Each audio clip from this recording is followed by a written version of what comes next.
right. So this is the design stream for my custom setting for Scum and Villainy. Yeah, Scum and Villainy is a game powered by Blades in the Dark about the crew of a spaceship trying to keep flying and make ends meet while bending the iron-fisted rule of the galactic hegemony. For some reason, they're uh, quite intent on the American pronunciation of that word. I don't know why.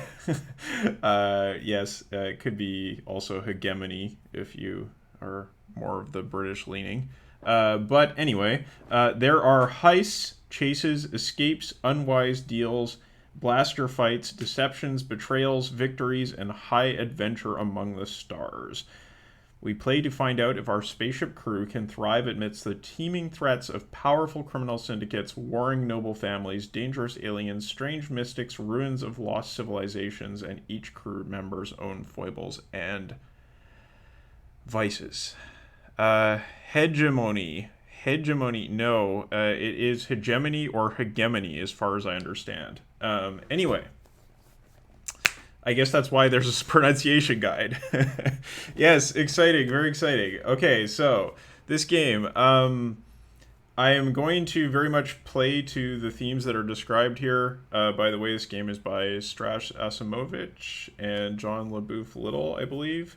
It is a rather light hack of Blades in the Dark. It is, like you buy this game. Like, I cannot personally conceive of buying a hard copy of this game because there's so much of the text that is just identical to Blades in the Dark. So, if you own a hard copy of Blades in the Dark, maybe don't buy a hard copy of this game. Unless you're a fanatic, then, maybe go for it. But I'm good with a PDF. The game is still in development. I have the 1.7 beta text. And the final version should be released soon. But I'm going to be making a setting for this game. You have hard copies of nothing. Well, that's also a way to go. Yeah, totally. I simply cling to them because, I don't know, they're just easier to read somehow for me. But I do read a lot of PDF copies of stuff as well. It's just a little more concentration is required. So I'm going to be making a setting. I've already got started on the setting. This setting is called Eidos Core. Eidos Core. I don't really know much about Greek pronunciation. Apologies to Greek people. Do you create any of the setting details, even on macro scale? So Blake is asking, I guess, about the default in Scum and Villainy. The answer is no, you don't create any of the setting details. There is a huge amount of setting details provided with the game, and that is one of the reasons to buy it, right? There is a pre-made setting there for you, just like in Blades in the Dark. Unfortunately, I have, for some masochistic reason, decided to make my own setting, and so we're going to see what that looks like. I'm going to have some help. So obviously from everybody who's watching this stream, I'll get help from you. Also, I've been taking ideas from this wonderful text, which many of you are probably familiar with. It is Stars Without Number. Yes, by Kevin Crawford. One of the best science fiction RPGs ever made, for sure. So we're going to be using a lot of that for system creation and maybe some faction creation. Also, Strange Stars. This is a really interesting little setting creation or setting book. It has no system information in it. It's just a setting. And I'm picking and choosing, cherry picking little details here and there from this book. Yeah. So this is by Trey Causey, I'm not sure. But quite an interesting book in this sort of 70s science fiction mode. And definitely worth checking out. Yes, but I already have a bunch of ideas down, so let's go over what I have. Okay, so Eidos Core. My touchstones for this game are consider Phlebas. It is a science fiction novel by Ian Banks in the Culture series, the first Culture novel. Um, it is very much more of a action romp than most of the novels in the series. And the sort of main things I want to touch on there are like these um, scenes of space going and interstellar extravagance and scale and strange alien creatures and also these macro structures, gigantic, inconceivably huge structures in space. That is all stuff I want to see in this setting. Also, Accession by Ian Banks in the same series, the Culture series. This book has a lot of great stuff about sort of artificial intelligences having personalities and talking to each other. It has weird aliens. It has lots of sad stuff. Are there going to be Dyson spheres? Yes, there are absolutely going to be some Dyson spheres. Don't you worry. We have that covered.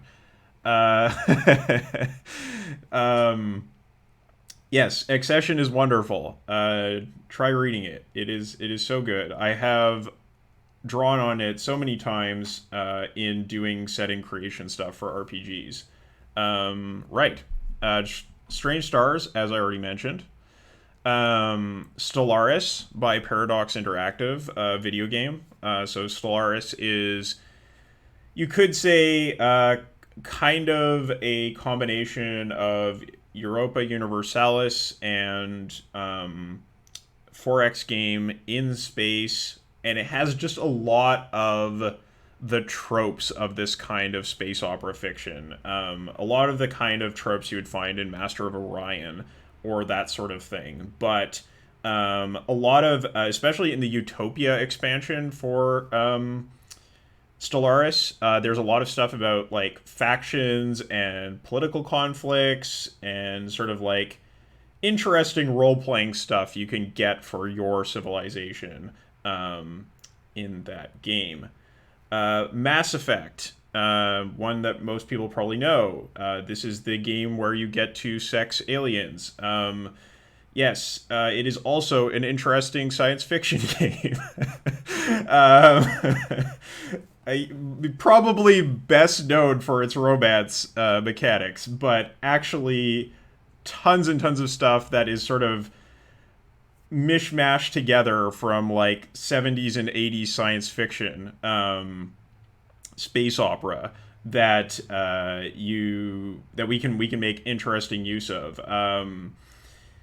I love, as much as I love the alien cultures and characters that you get in the Mass Effect series. I think we can probably do a lot better. Why do I think that? Because I have played. I've played space opera RPGs, especially the one that the name is escaping me right now. I have to mention this. So I believe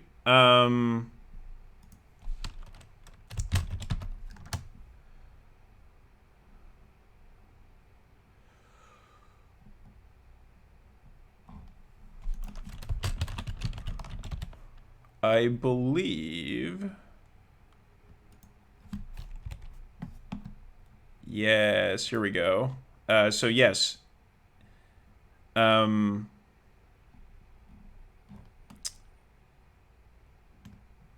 not super useful.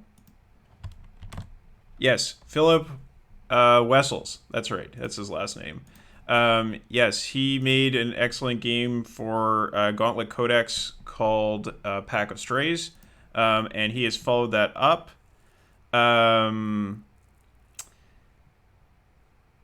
Yes, are players going to be able to be aliens? Absolutely, of course they will be able to be aliens. So Philip is currently writing a Mass Effect styled RPG that is based, I think, on his Beatdown system. And I played it in a playtest of that, and it was super cool. We made so many cool aliens in that game. I was like, who needs Mass Effect? Like, who cares?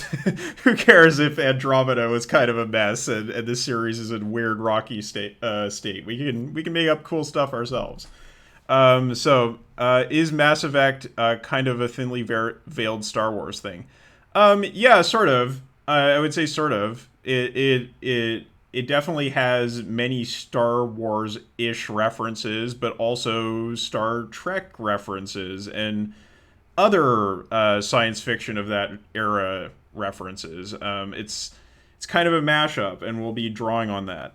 Um, you will defend Andromeda's honor with your life, even if it has problems. Well, okay, James. I haven't actually played it. I've just seen the really negative critical reaction and read the post-mortem on that game's development, and it sounds like it was super rocky. So I hope it was still inspiring to somebody out there. Other things to mention are Cowboy Bebop, right? So why am I bringing Cowboy Bebop into this? Well, it is about rogues in space, and more importantly, it's one of the core references for Scum and Villainy. Scum and Villainy, depending on which ship you pick, can either play like Edge of the Empire Star Wars RPG. It can play like what is the Rebel one? What is it called? The one where he plays the Rebel Alliance FFG Star Wars game. Name is escaping me. Anyway, Edge of the Empire, where you are playing as the Han Solo type scoundrels. You can absolutely do that. You can also play as the Rebel Alliance. Age of Rebellion. Yeah, that's the one. And you can also play as Cowboy Bebop. Yeah. So that's a reference for me. Scoundrels in Space. And I kind of like... What would I say I'm taking from Cowboy Bebop? Cool spaceships and traveling around lots of planets. I mean, it's pretty basic stuff. That game or that anime just has a ton of style. It was a huge influence on me and many other people of my generation. So next, Friends of the Table Season 2 and Season 4 by Austin Walker and others. Space Cowboys. Yeah, definitely. Wandering into town, seeing what's up. But yes, Friends of the Table. I don't think this is mainly going to be a mecha game like those seasons are. But definitely there's going to be a lot of stuff about like sentient planets and weird like also like factional relationships, that kind of social science fiction. We might see some of that here. They're also using Scum and Villainy, so obviously I'm taking some inspiration from that. Does Scum and Villainy... yes, Space Bees, absolutely. We have Space Bees over Friends of the Table, no problem. They don't have any Space Bees yet. Does Scum and Villainy drift into Firefly? Yeah, totally, right? Cowboy Bebop, Firefly, those are two fictions that are very close to one another. And The Dispossessed by Ursula Le Guin. This is mainly about maintaining contrast between worlds and having interesting relationships between them. If you haven't read that book, either listen to my podcast on it or read the book because it's so good. So good. Right. So key points we have here. Space habitats over planetary settlements. This is a thing about sci-fi that bothers me. Okay, so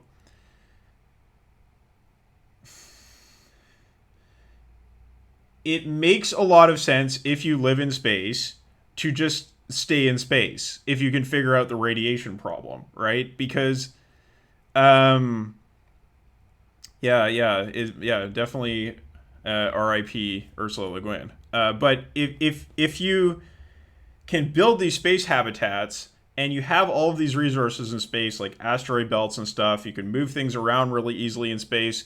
There's no, atmosphere, gravity to deal with. There's none of these problems.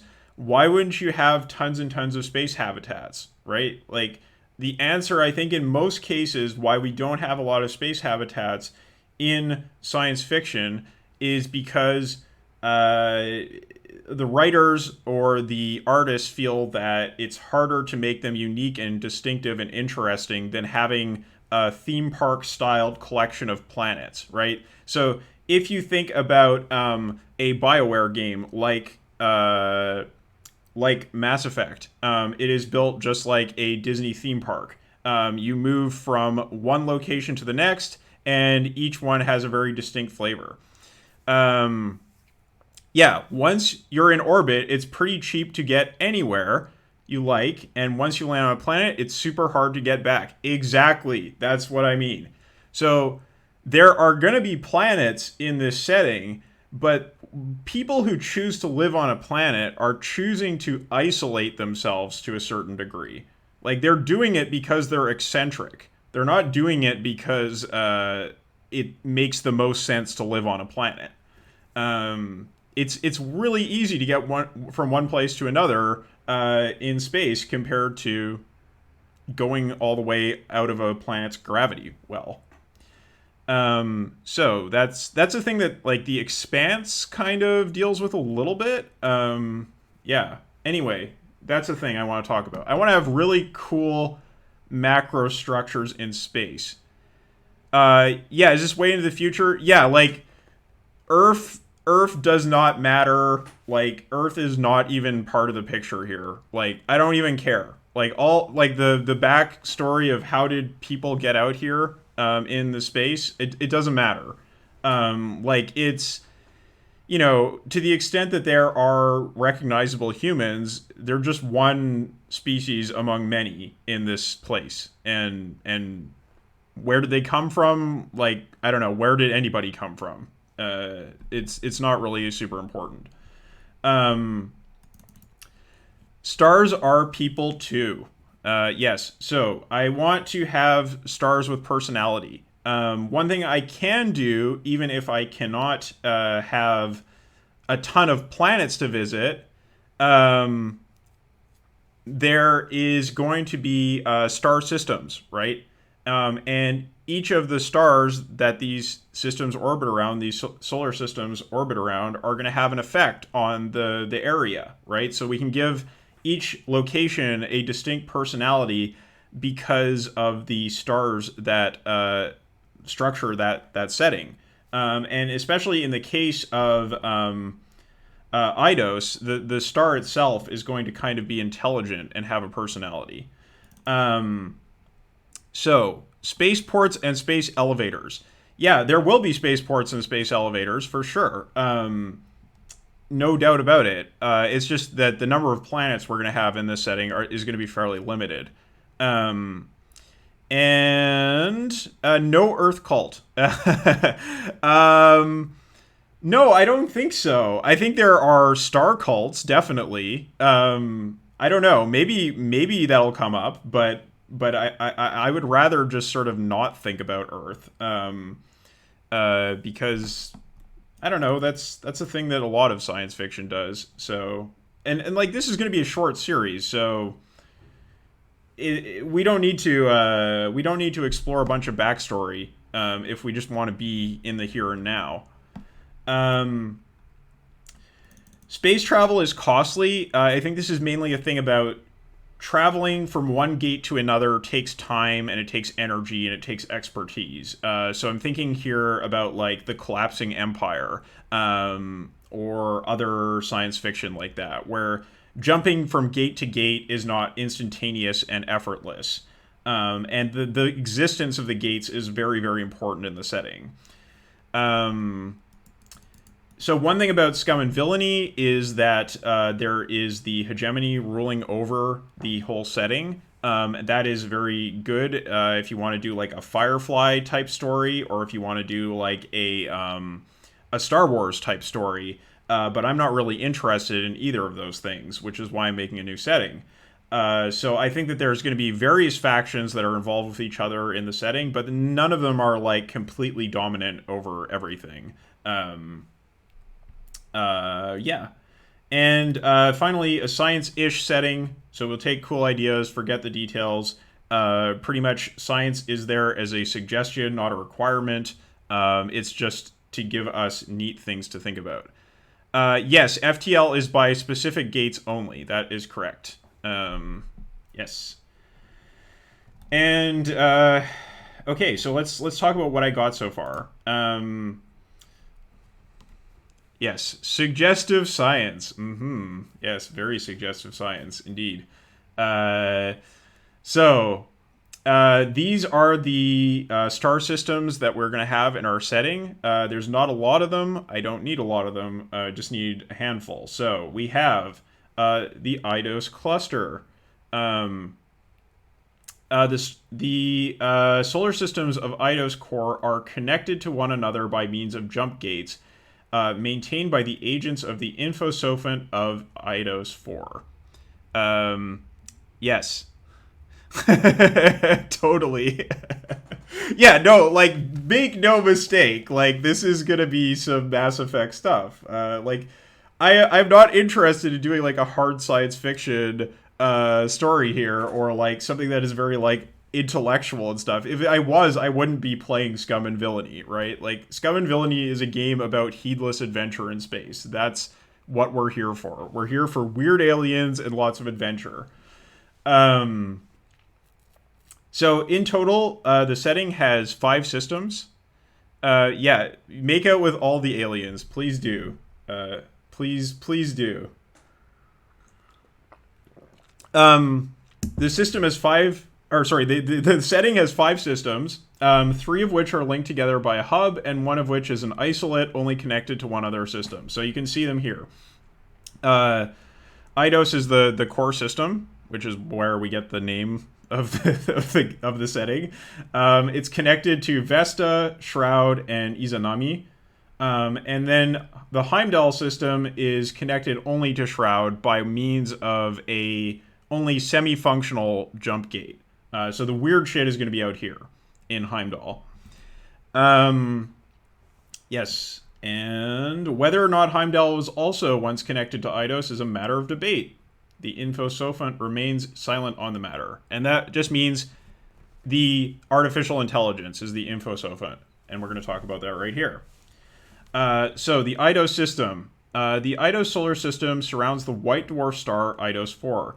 It is administered by an Infosophant, or an artificial intelligence of great scale and power, that inhabits an ancient crystalline Matryoshka brain.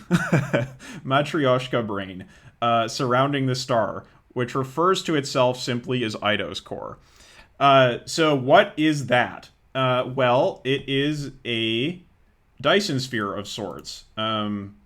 We were talking about Dyson spheres, and we've got one here. So you can kind of see the idea here. You've got a star, and then you build a successive series of Dyson spheres around the star, with the purpose of capturing all of the energy that has been emitted from the star. So like the waste heat of one level of the structure that is surrounding the star is used as energy for the next layer of the brain. So this is like a unfathomably powerful computer. Seduction as well, that's your social, right?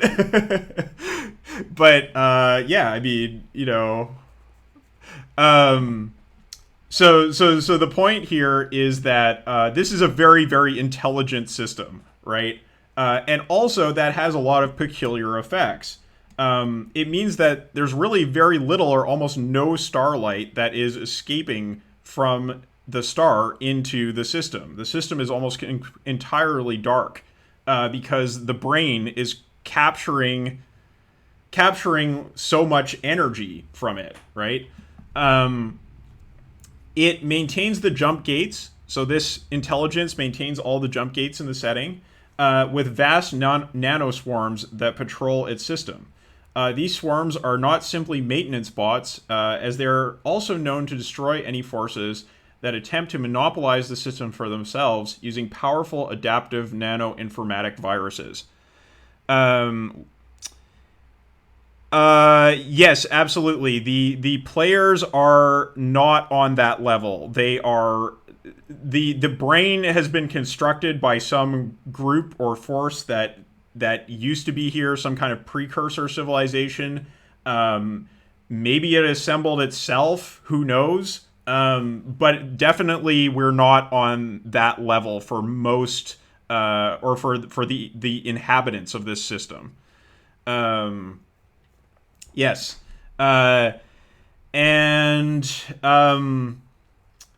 Because the Matryoshka brain captures nearly all of the light and thermal energy escaping from Eidos 4, the system is dark and its planets are dead and cold. Those who choose to live here in the constellations of McKendry cylinders, which are those big, long space tubes that rotate and people may know pretty well from science fiction, are totally reliant on nuclear fuel shipped in from other systems to survive, a dependency that many grumble is encouraged by Eidos Core. So what is this about?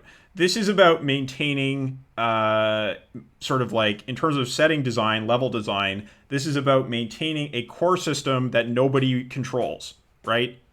The core will keep out invaders, and it also means that it is not a great place to live. It's dependent on the other systems for survival.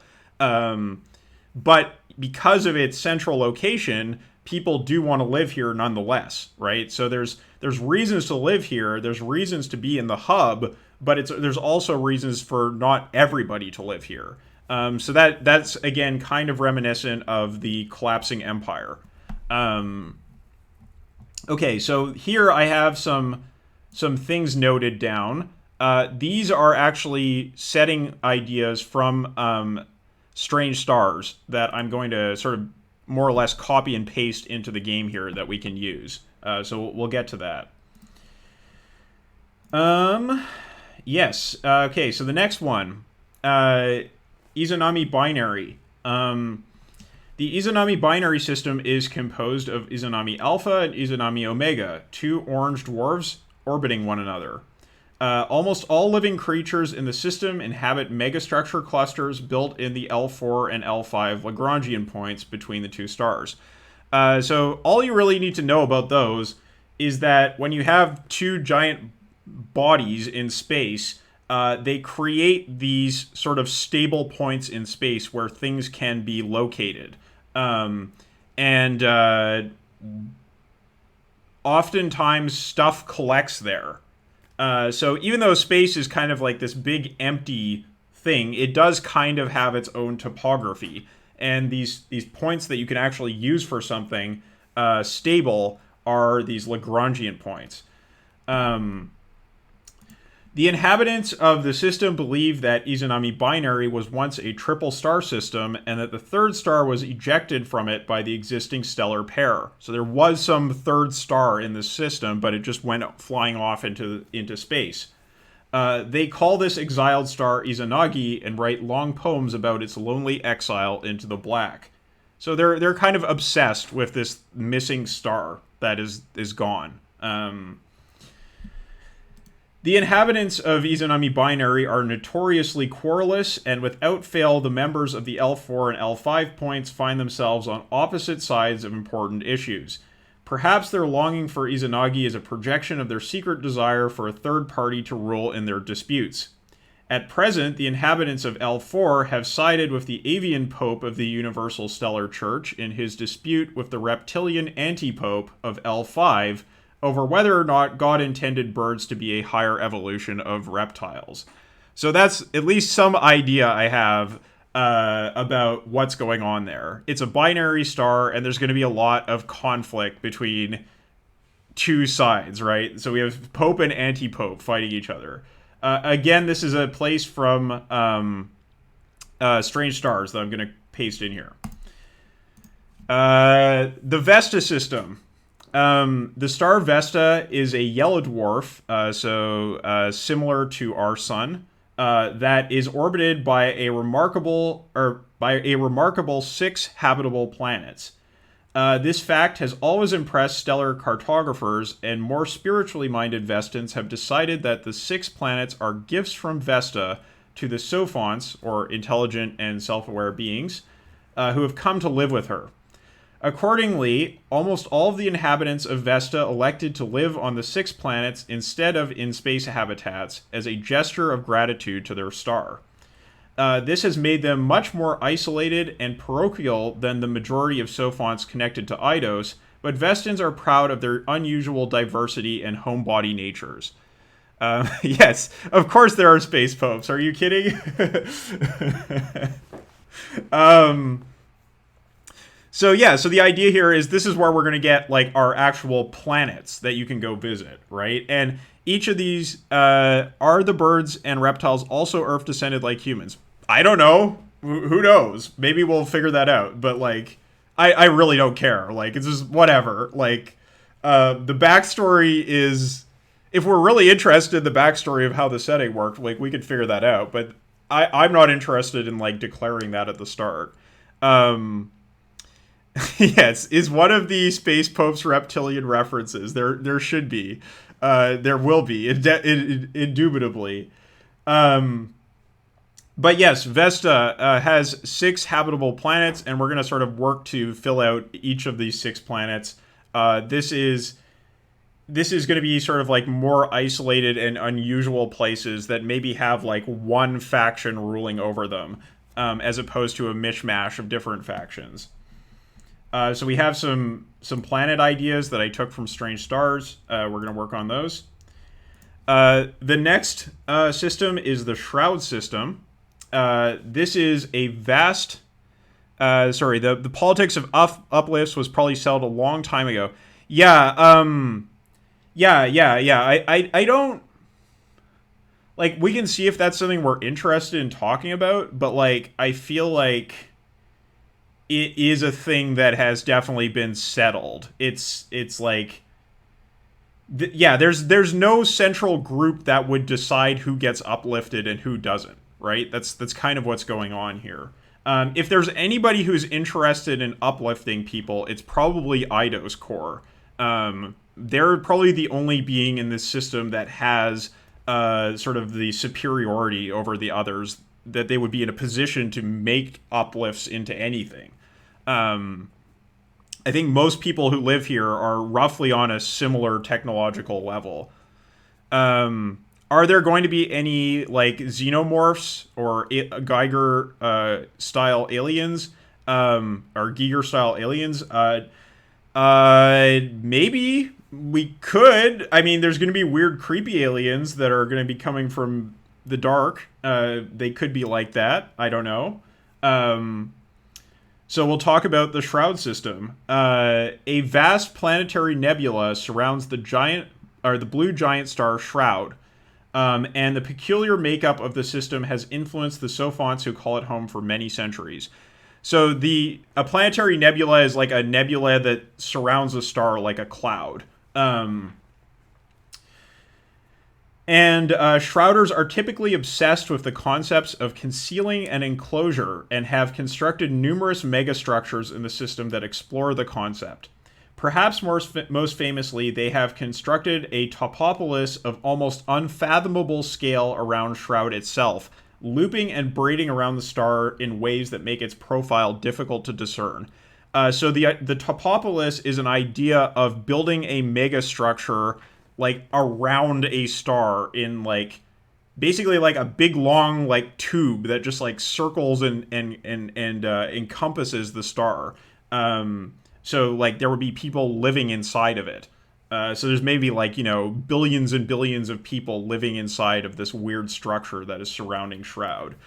And one of the places that we have inside of this system, because everybody's obsessed with enclosure in this system, is this group that we've made up already, and their mega structure 6x6 repeats.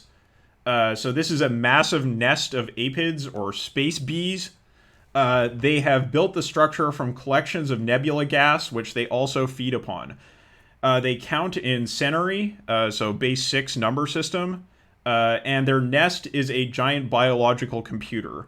6x6 has a localized atmosphere created by the activity of the nest. Should fix that. Which is intoxicating to many visitors. It's just, filled with pheromones and weird stuff. The apids worship their queen as the font of life and truth. I think it's probably the case that their current queen is dead, and they're trying to figure out who's going to be the next queen. That would make for some interesting drama.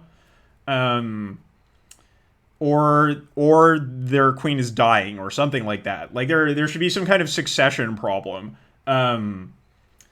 Their honey, pollen, and royal jelly are all highly prized, but the apids rarely trade their products, and there have been many failed attempts to produce synthetic replicas. So it's a good reason for our dastardly heroes to go and try to steal some honey, right? That could be a thing that could happen. Have some more ideas here. And then finally, we have the Heimdall system. The Heimdall system is a place spoken of in rumor and hearsay, as it lies beyond a gate in the Shroud system that Eidos Core seems to maintain infrequently, if at all, and few dare to travel to the orbit of its dull red dwarf star. Those who claim to have traveled there speak of dark fleets that travel with an ominous silence through the system, unresponsive to all attempts at contact. Some say that their crews must be dead, others that they are planning an invasion of Shroud. All of this is frightened speculation upon the unknown. Yes. So this is the absolutely the Babylon 5 weird space aliens from beyond the stars kind of place. And also you could think about like the Shivans in Free Space. Was also a reference that I was thinking about there. If any of you have played Free Space or Free Space 2, which are just really super cool games. Okay, so that is a rundown. I don't have anything planned out for the Heimdall system, but like we could maybe put one or two things there. I think it's just like most people don't go there because the gate is unreliable and it's kind of a weird, spooky place. But totally our PCs could go there to find something spoopy. Yeah. Well, the Heimdall system does it link to the Afterlife Spirit Plane. So why did I call it the Heimdall system? Is it because it's connected by Bifrost? No, it's because we actually don't know much of anything about Heimdall. The records or the sort of the myths that were recorded about Heimdall, actually the artifacts themselves were destroyed just by sort of wear and tear and chance happening. So like we have the name Heimdall, we know that Heimdall was the guard of Bifrost, but we don't actually know much more than that about him. So I just kind of figured because this system is a thing that's very like poorly known, that's kind of why the name Heimdall popped into my head. The stuff that you see in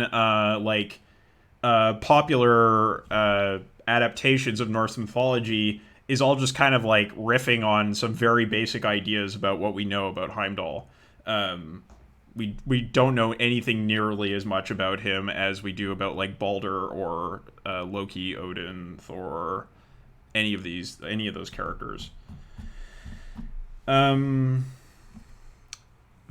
physics work the same in each system or slight differences? I think the big difference that we're going to see between systems is actually the magic. So we should talk about that. So Scum and Villainy has space magic. That is just a part of the game, and I'm not going to hack it out. We're going to totally have space magic, but it's not going to be the Force. So this is heading 1. So I feel like our space magic is maybe a little bit more similar to like the Mass Effect in Mass Effect, right? Like that the version of the version of space magic in Mass Effect, which is a thing that isn't really explored a whole lot in that game, but was the name for the series. So space magic. I think that this is going to be totally something that it has to do with the stars. Like it is stellar magic, and so it changes from system to system. You can kind of think about the magic system in Dragonlance, right? Like how the wizards in Dragonlance use moon magic to do stuff. Their magic is connected to the moons there. That is probably what's going on here. So I think that really helps to continue to sort of anchor our setting to the character of the stars, that the magic is different from setting to setting. So for example, if you're in the Eidos system, the star is like basically contained. So your use of magic in that system is going to be fairly limited. But if you are in the Izanami binary system, there's 2 big stars, right? So you probably get more magic power. And, you know, maybe if you're in the Vesta system, you're better at doing like healing and warming stuff. And if you're in the Shroud system, you're better at creating illusions. I don't know, but like that's kind of interesting to me. Yeah. Right. Okay, so it changes from system to system. I think that some Sophonts are more attuned to it than others.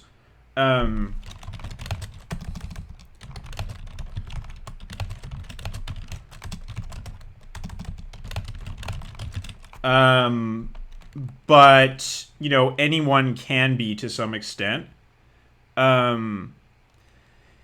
Yeah, well, like, does Eidos Core give you oracular abilities? That could be an interesting thing, but, like, I feel like you might have to start, like, a long-term project to get that ability, right? Because, like, Eidos Core is containing its star. So, like, maybe you can make a pact with Eidos Core if you want to, but it's not like just anybody can do that. Do space bees do ritual magic with more? Yeah, absolutely. I could see that. That space bees do sort of group ritual magic. Sure, why not? Nice. Yes, do it. So we'll say apids can use stellar magic in groups. Yeah, the power is from the stars. Yeah. That's right. It's not like a connecting of minds necessarily. Yeah, the brain definitely has massive amounts of space magic. In fact, I'll let you in on a secret about what's going on with Eidos Core.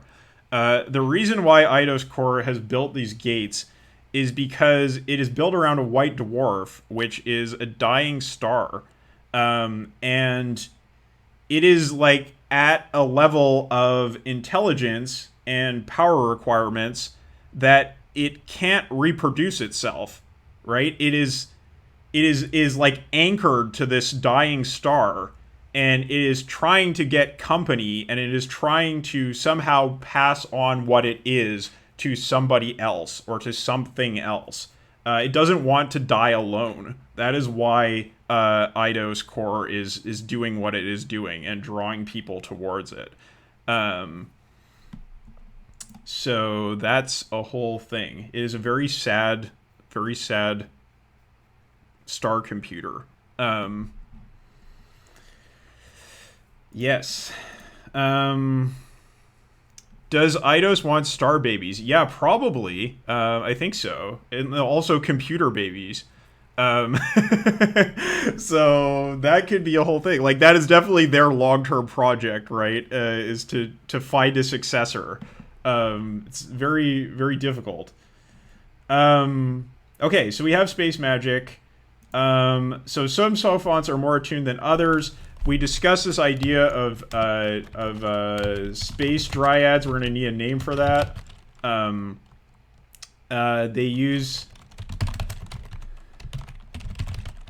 They have heliocentrism because they are, plant things.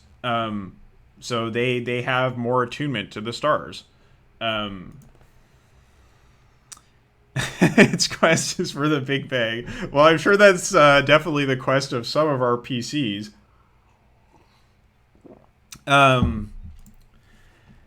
Now, let's probably look at the ideas that people were throwing into Slack and see where we can stick those in.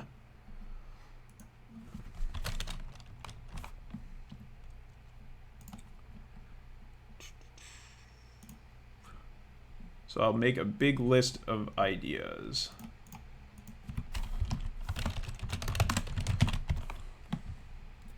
Okay, oh, I also have factions that I already wrote up, but I need to add these to the document, because I wrote them by pen.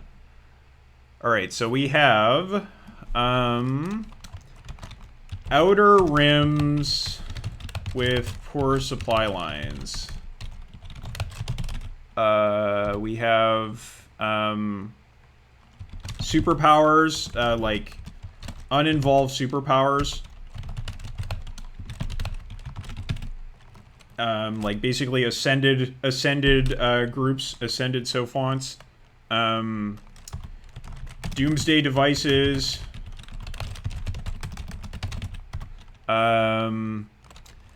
petty politics, and the spectacle of consumerism.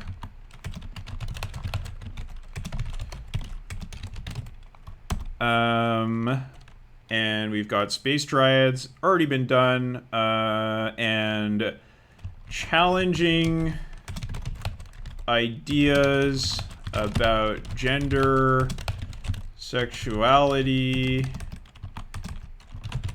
and culture, aliens,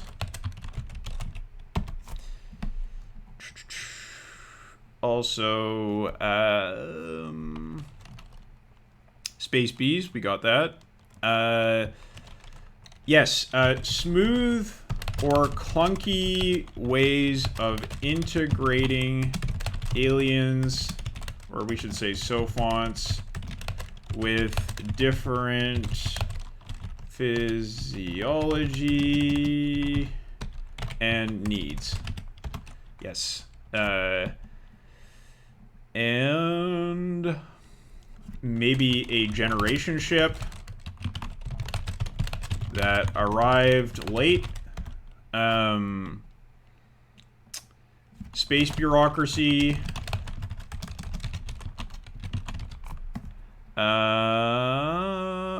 And diverse, conflictual space police.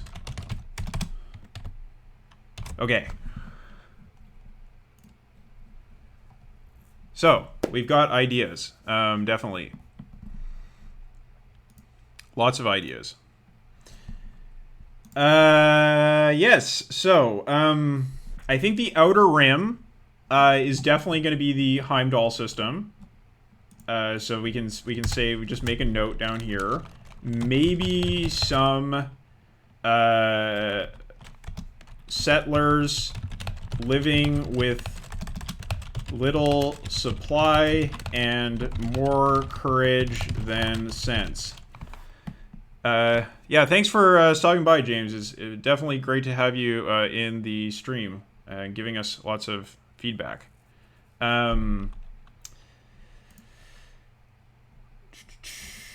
Also, uninvolved superpowers. I think that this is again a Heimdall thing. The sinister dark fleets. Those are the superpowers. Doomsday devices. I think Eidos Core might be a Doomsday device. Maybe. Because one of the things with a Matryoshka brain is you can use it as a giant stellar cannon. Maybe a Doomsday device? As in the Death Star? Shroud or Heimdall has a creeper belt. Creeper belt. Tell me more. A circumstellar disc. Yes. Yes. I could definitely see one of those in the Heimdall system. That's a good idea. So we'll say it has a creeper belt. Maybe living in Heimdall's creeper belt. Okay, that's pretty cool, for sure. Petty politics. I think that petty politics is definitely the Izanami binary specialty. There's going to be a lot of petty politics here.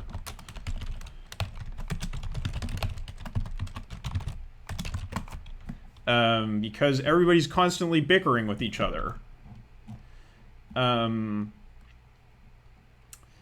The spectacle of consumerism, I think we're definitely going to get into that. I think it's going to be kind of all around. I want everything in this setting to be big and impressive and luxurious.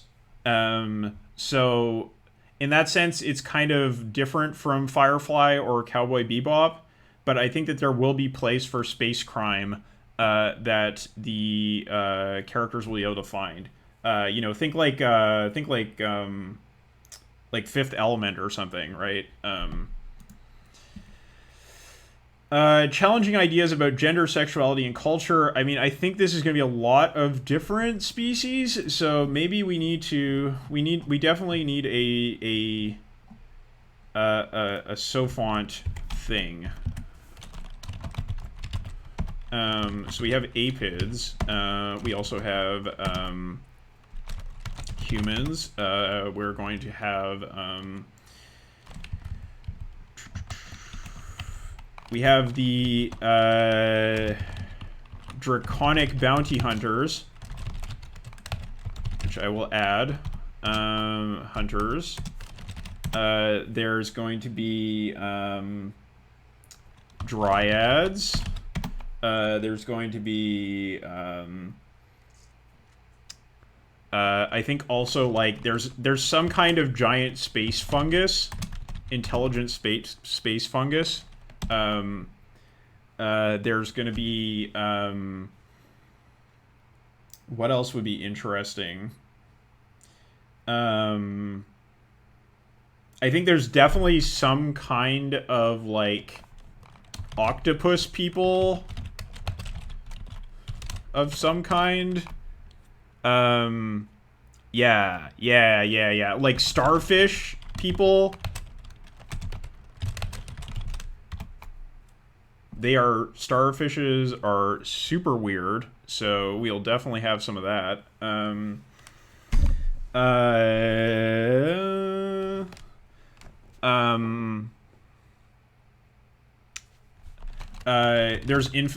So definitely, what do they call them in Strange Stars? Just using this terminology because it's useful.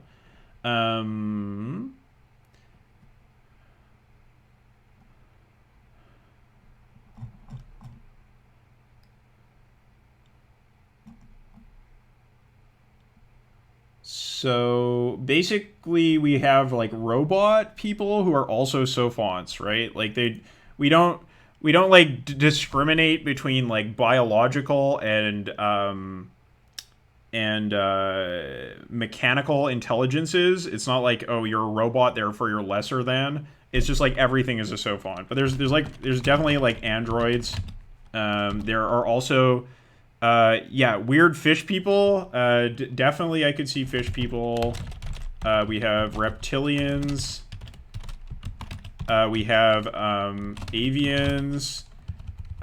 We have, I think, like, also artificial intelligences that have no fixed bodily form. Disembodied AIs.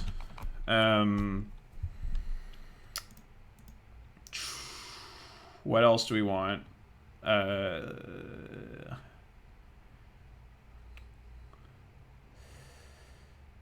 I feel like I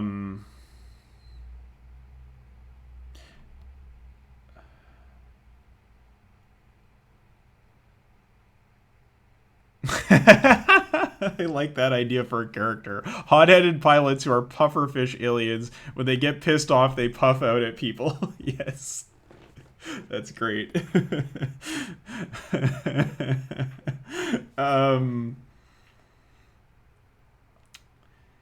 Are we good with this kind of thing?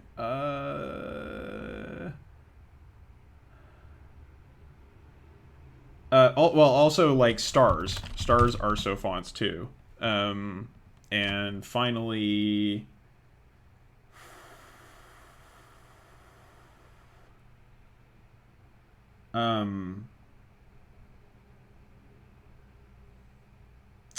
Is that good enough? For now. I think it's good enough for now. Okay, we have lots of cool ideas there. Yes. So absolutely, we are going. So I think one of the things I struggle with doing different sort of types of aliens and dealing with gender with aliens is that oftentimes when we make really weird aliens that are based off different kinds of animals or insects or whatever existing biological creatures. It's very easy to be like really prescriptive about gender because oftentimes they have more complex like morphology or sexual structure than humans do. And so it's very easy to just go with the type of thing that they already have and say that's prescriptive. So I think that will probably be the case for some of these creatures where it's like, no, they just don't have a complicated concept of gender. Sexuation is more important. But it's also going to be the case where that's not true. The problem is, how then do you create something that isn't just way too conceptually complicated to even think about in a crazy action game? So that's going to be like a major design challenge we have in dealing with creatures. Female leaf insects are twice the size of males, but males have wings. Yeah, or like think about bees, right? Think about the space bees.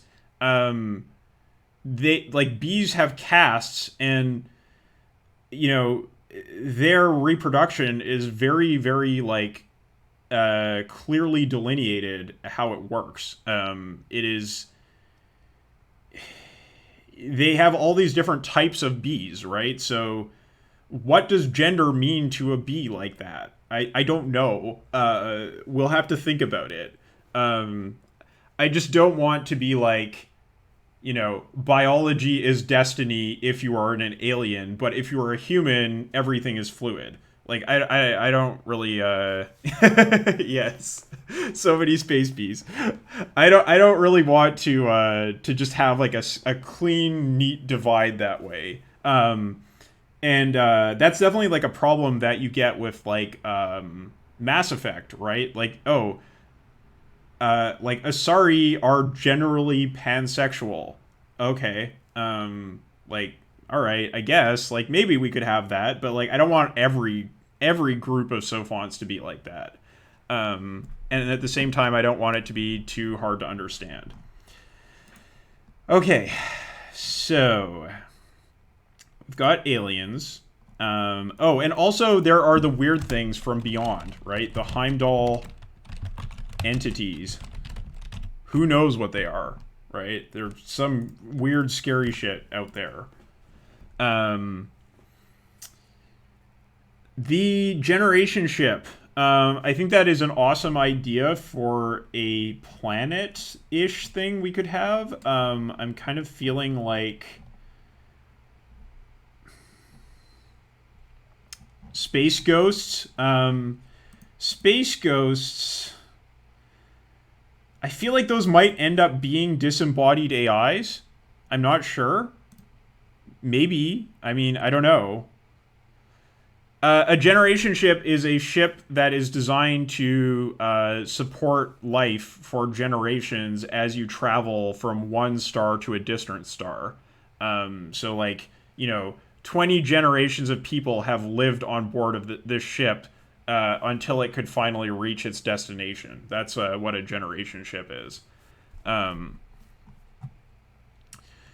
So I have a couple ideas here. You can tell me which one you think is more interesting.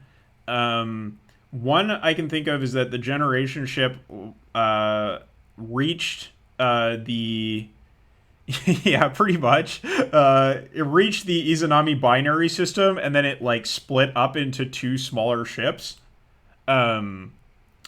Or it could also be a thing where it is in the Ido system. That could also be a thing. So it could be one of the major structures and factions that is operating in the Ido system. Which one of those seems more interesting to you?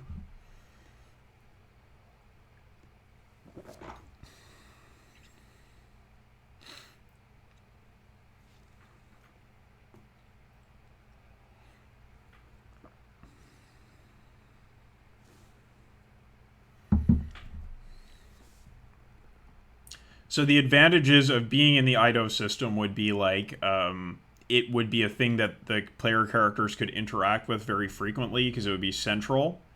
It would maybe be a group that had a lot of unity in that system, whereas most places in that system are going to tend to be a mishmash of things.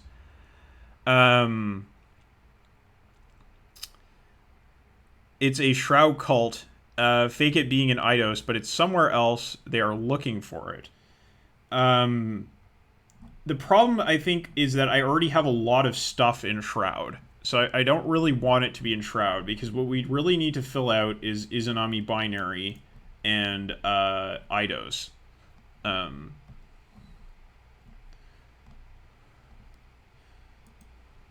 mean, Shroud is just cool, and we want to put everything in Shroud. I understand, but I want these other systems to also have things to visit.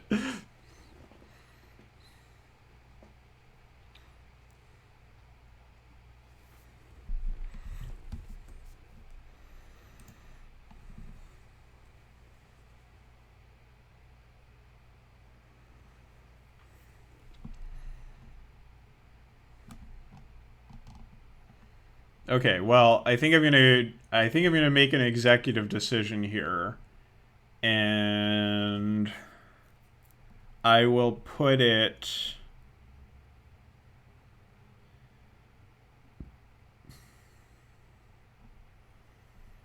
I think I like this actually being in Eidos. So there's going to be a generation ship here.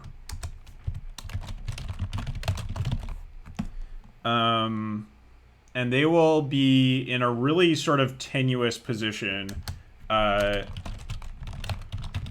because Eidos is worried that they might try to take over the system, in which case it would be forced, or they would be forced to destroy the ship. So, may destroy the ship if becomes too powerful. If it becomes too powerful.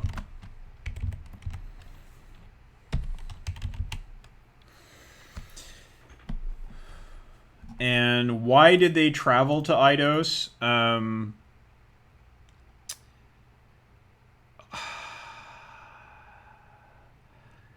I think maybe that is a really interesting idea for one planet in the Vesta system. So I quite like that as an idea. So maybe there's like a desert planet, like a rather arid planet, we'll say, arid planet, and the Vestans here are trying to recruit settlers to come live on the planet because they think this is a divine mission from Vesta. So yeah, so please come live in space Utah, right? It's dogs in the vineyard, but in space. We'll see.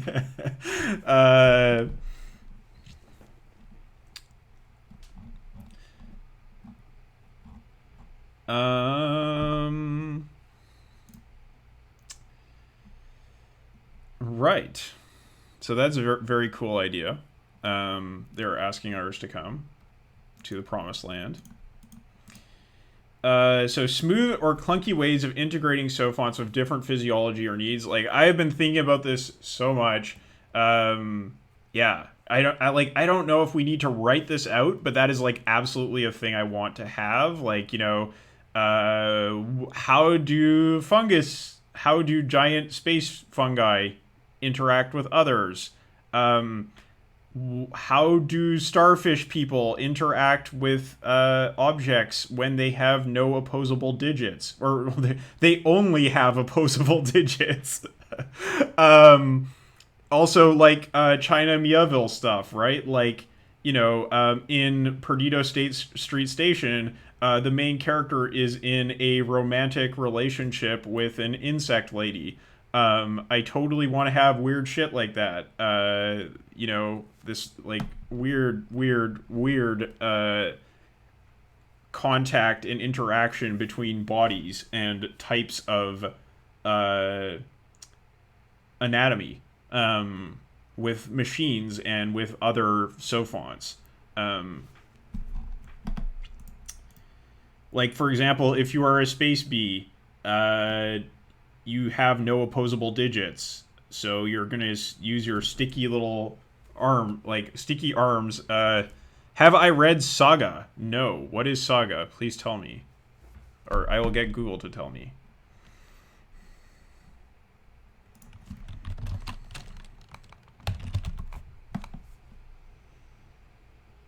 I don't know what it is. Please tell me.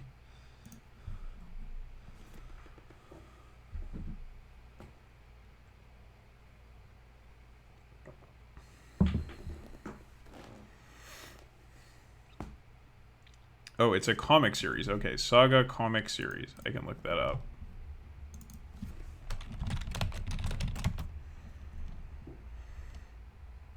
Ooh, space opera fantasy comic book series written by Brian K. Vaughan and illustrated by Fiona Staples. Image Comics. I see. Ah, okay. So early 90s Image Comics. Looks pretty cool. Weird science fiction relationships with robots and spider insect people and humans. Lot of war and love across planets and moons that don't like each other. Yeah, that sounds about right. Totally. I'm down for that. I mean, yeah, we can definitely add like spider people. Arachnids.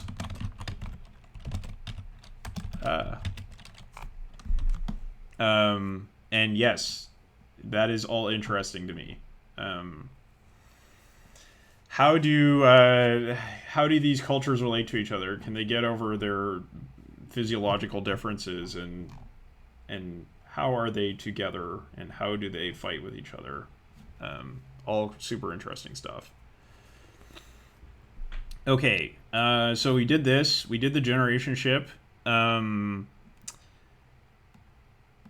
symbiotic relationships. Absolutely, that's always interesting. Very much a thing in Perdido Street Station, right? And space bureaucracy. I feel like the space bureaucracy is going to be a faction we'll have to do. And I'm not sure exactly what form it's going to take.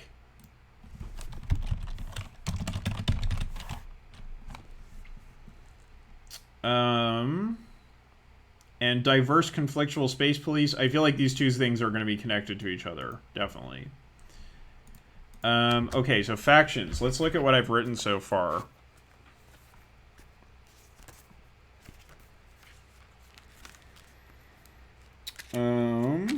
So here is my idea.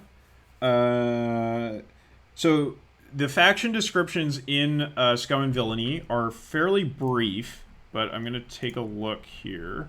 Unfortunately, there's no bookmarks in this book yet, so we're going to have to kind of... Here we go.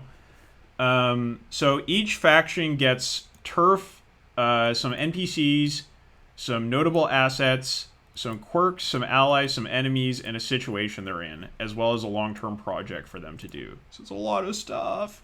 But here's the thing.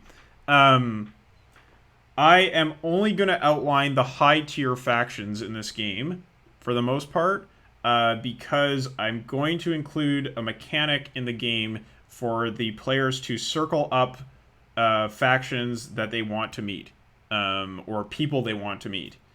So that means that we can kind of build out the setting as we go. We don't need to have like 30 factions pre-prepared for the game, because that's just absurd when we're playing a very like abbreviated campaign here.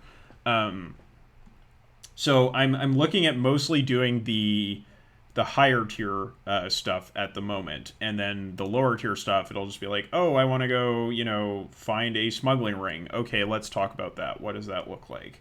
And we'll fill it in ourselves. So, the factions, right. One faction. So this should be a heading 3. So, Lauren, you'll have to give me feedback on this. How you feel about these space dryads. So they have a faction called the Radiant Growth. They are... So description... Or we'll just put this in italics. These are space dryads and astro botanists. So generally speaking, I don't want factions to be like just one type of creature, but so that's why I'm kind of like, oh, well, they could be astrobotanists and also space dryads. And do you have a cool name for space dryads we could use?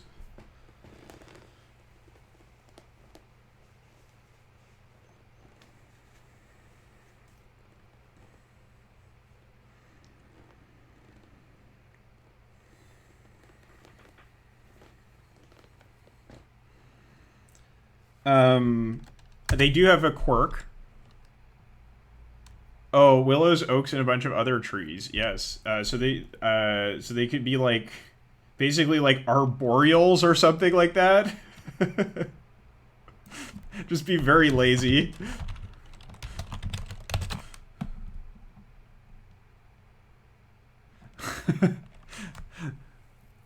Arborians?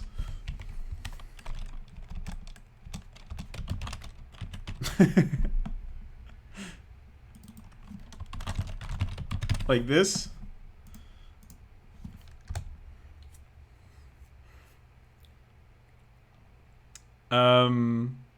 Dryos. Yeah, I mean, yeah, like, Dryosi.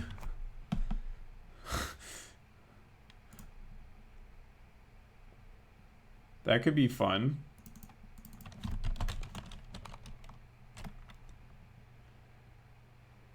Hilfer, Mapler, Wisto.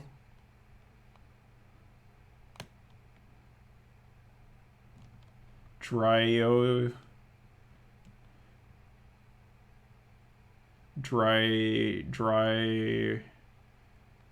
Is Dryosi okay? Does that make sense? Or is Arborians better? Dryosi? Okay, I like that. Cool, let's do it. And then they can have, you know, subtypes, right? Based on what kind of tree they're like. But, you know, generally speaking, like, whatever. It's going to be... We'll just make it up as we go. Quirks. This is the thing I wrote up because it's, like, the most interesting part. So Radiants are obsessed with attunement to the stars. They do not do well in Eidos because of the lack of starlight. And their long-term project could be find a way to adapt to devise a method of symbiosis with Eidos core. That could be a, like, maybe a 10-segment clock. It's a big deal. Are they trying to unhide Shroud? I don't think so, because there are... I think there are types of trees that like different amounts of light, right? There are probably space trees that are, you know, more... They're happier to be in that sort of band of light. Yeah. So... I think there could absolutely be another faction that is trying to do that. That's a pretty good idea for a long-term project. Very drastic. Okay, so that's the Radiant Growth. We'll fill in the rest as we go. So the next one... Scalar Security and Apprehension. These are interstellar bounty hunters who cross jurisdictional lines. So they exist beyond any one authority. And the reason why you need somebody like that in this kind of place is because there is no central authority. And their elite are Draconics who always ask very specific prices for their work. So, like, you can't just throw a bunch of money at one of these people. They will only work for very, very specific things. But once they are on the trail of somebody that they're hunting, they're almost unstoppable. So, you know, this is the elite. The average schmucks just work for money. But the elites, no, they don't work for money.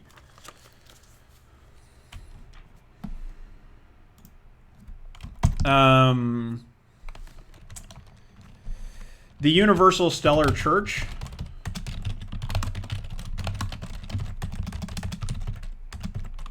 They are an organization claiming to encompass all faiths but riven by strife.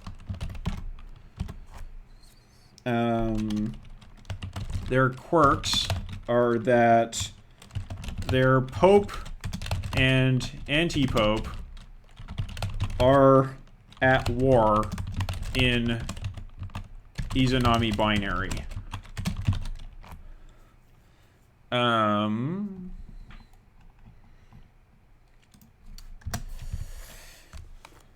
Eidos Core is a faction by itself. A Matryoshka brain surrounding the star Eidos. Quirks uses nanoswarms to build jump gates in order to bring others close and be less alone. The Universal Stellar Church, are they like televangelists? I think they're like... They're like... I feel like they're kind of like, what if you combined Catholicism with Hinduism? And so it's like, yes, we are the one true church. However, we are also just like, you know, whenever somebody comes to the Universal Stellar Church and says that their church is distinct from them, they're just like, oh no, actually, your church is just a part of the Universal Stellar Church. You see, we embrace everybody. So they're extremely big tent. I think that that's sort of what I'm thinking. So, are they like televangelists? I think that they definitely are very like smug. They're also very sort of like aggressive in a way that televangelists are, but like they're not quite the same sort of like scam artists that televangelists are, right? They're just a little bit insufferable, you know? And they're always fighting with one another, which is like the irony, right? Because like we are the one true church, but we can't agree about anything. It's like, you know, it's very much like the Anglican Church, right? Like, it's like, let's just all be together, but we can't agree on anything, and that's okay, unless we're at war with one another. So, yeah, it's a big mess. The Universal Stellar Church is a huge mess.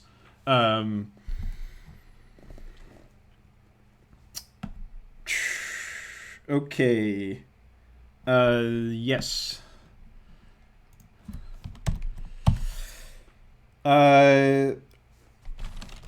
We have another organization. Concept realized in structure, or CRS. This is a design collective who builds space habitats. But they are like they're very precious about it. They're not just going to build any humdrum space habitat. They've got to always think big and be avant-garde, right? So yeah, it's like an avant-garde design collective that builds space habitats.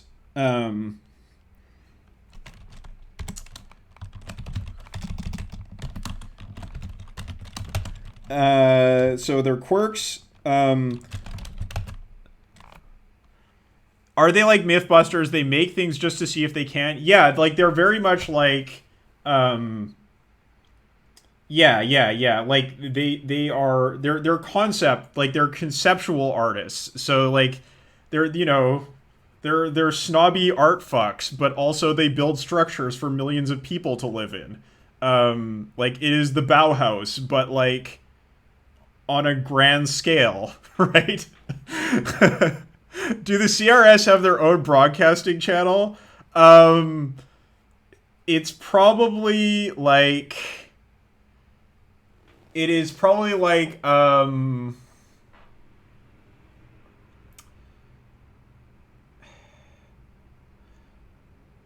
they have like no, what they don't have a broadcasting channel. What they have is they produce bespoke self-deploying art installations to promote their work.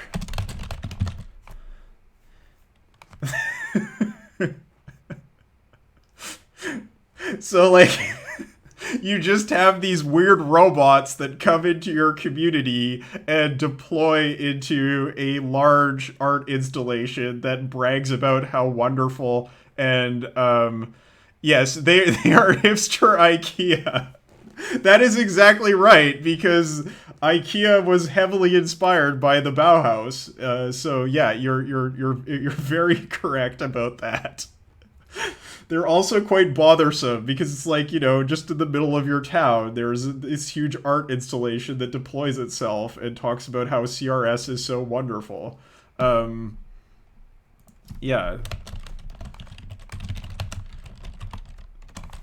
Yeah. So there you go. Hipster IKEA. Very good. Yes. So they build self-deploying art installations to promote their work. And also, their most radical members. So this is maybe situation. Their most radical members are building strange constructs in the Shroud system.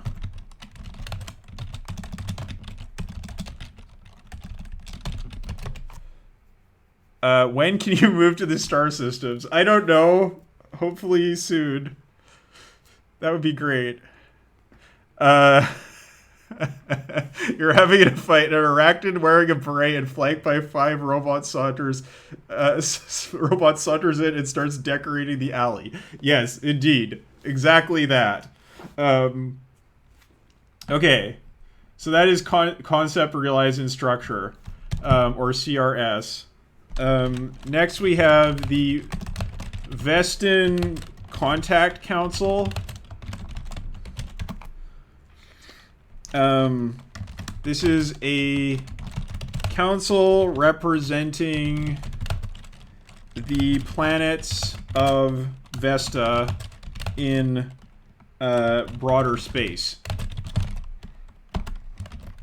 So the thing is, the Vestans are like isolated, right? So they got together and they made an organization to work as their front-facing organization for the rest of the system, rest of all the systems connected to Eidos.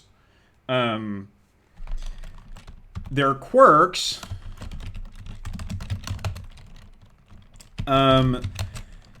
the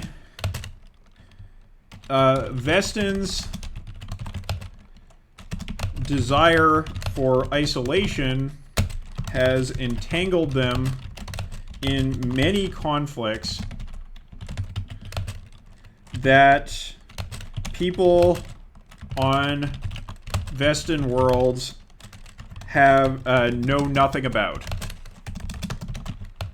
So, like, basically, the Vestin Contact Council gets money and resources from the Vestin planets, and formally they're just like the greeting committee / negotiating body, but actually the Contact Council has its own sort of like autonomy and is, you know, fighting proxy wars and has like its fingers in all these different pies that people on Vestin planets know nothing about at all. So it is just this like weird outgrowth of the Vestin planets that comes out of their like desire for isolation.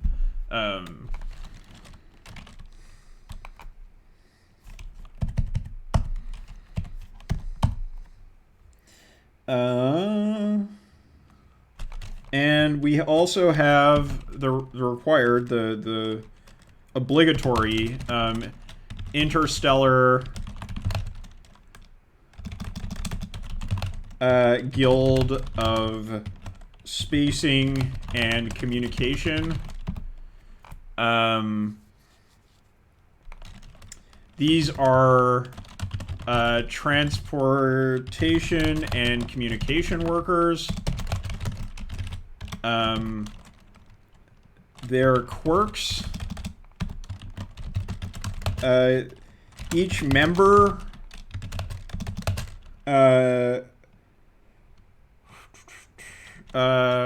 reckons, or sorry,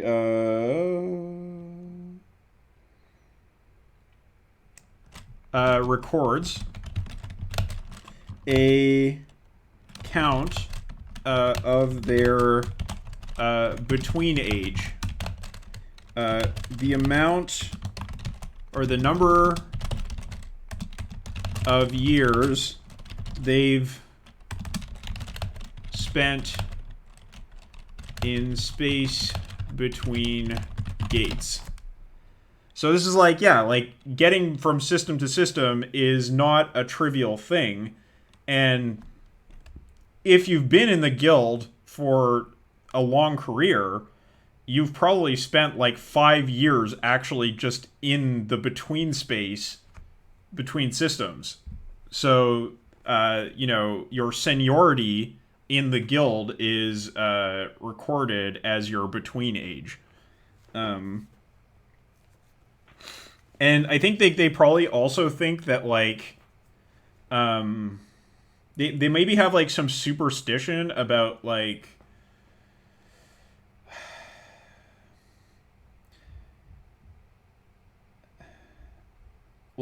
ghosts being left behind in the jump space.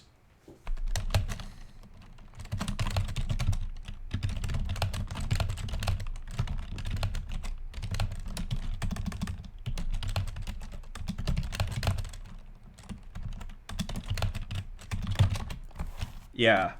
So there's some space ghosts. Okay. Cool. So these are, so we've got what? 1, 2, 3, 4, 5, 6, 7 factions now. That's good. And let's keep going. So 6 upon 6. Do they party in jump space? Like big orgy to take their minds off of the fear. That sounds like very culture. I think that the spacing and communications guild. Yeah. That, I mean, I think that's a pretty good. Yes. I think that is a pretty good. A pretty good idea for a quirk. That they. Many of them spend their downtime on vessels, partying in the jump space and entertaining their guests. And I think that, yes, these bacchanals, that's a wrong spelling. Do you have that? Yeah, you do. Oh, nice. Are thought to keep the ghosts away. Yes. Party so as to forget the darkness. Awesome. I like that a lot. Yeah. Cool. Yes. Okay, so the next one will be our bee people. 6 upon 6 repeats.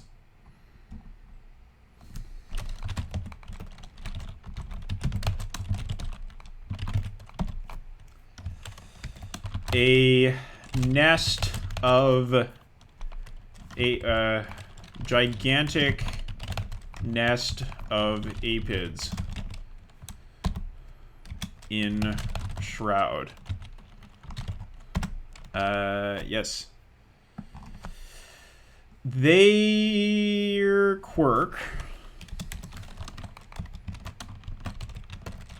So as we said below, basically, they harvest nebula gases, and use them for, building materials and food.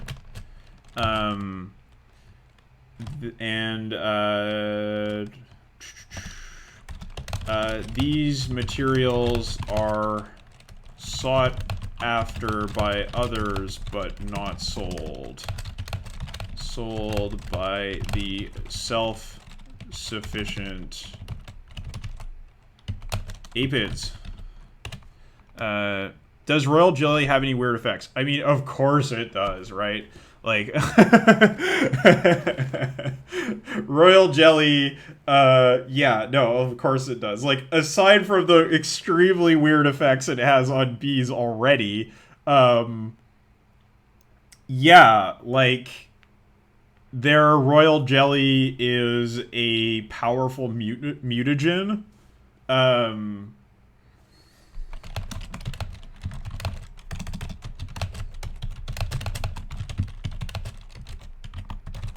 When ingested in sufficient quantities.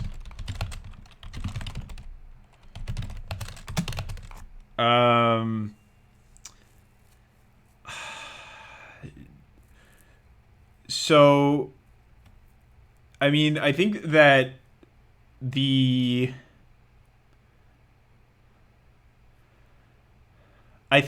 are separate things, though, right? Like the royal jelly, and like I mean, like everything they make is gonna be like everything they make is gonna have its own weird properties, right? So like the pheromones are gonna have a certain property, but the royal jelly will have another property, and the pollen is gonna have another property, and also the beeswax will have another property. Like this stuff is all very useful. Yeah. Yeah, and of course they are extremely social, right? So, you know, 6 isn't a significant number for them. They make decisions collectively. There's all the stuff that is down here about them. In this is all very, very true. I think more importantly for the faction information,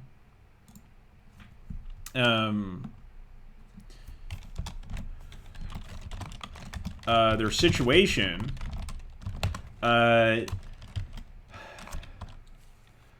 they're the queen of 6 upon 6 is dying, and a successor must be created. What's the problem? The problem is probably like one of their enemies has sabotaged this process. Someone has sabotaged this.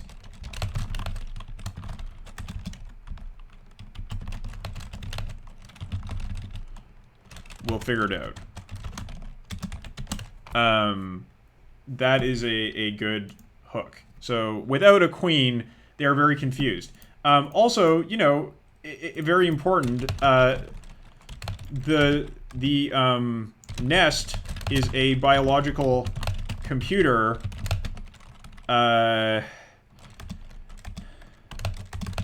is computing answers to questions Only the apids know. They live longer, but breed less as they've gone on. Oh, I see. They have an extending lifespan. Is there a substance that sends them to sleep, like space smoke? Yeah, that could totally be a thing. Yes, I like that a lot. Again, it doesn't really go in the faction information, but that is really good. Uh,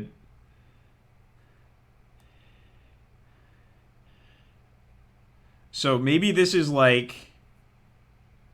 Oh... Someone has sabotaged this process by introducing a infomatic, or like a memetic virus into the nest. Right? So like, because this is a biological computer, it is computing away at problems. But somebody has like hacked the nest by like introducing, I don't know, maybe some weird gas or like an artificial bee or something like that they are using to frustrate the computational process, put the bees into a torpor, and then come and steal a bunch of honey, right? And other assorted bee stuff. The wasps.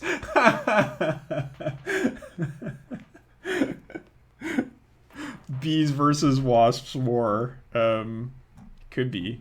Could be. The wasps are evil. Hey, look, bees descended from wasps, so, you know, that's... They've got to deal with that. Certain bears in red t-shirts. The Ursides, they're coming! They're coming to get our honey! No!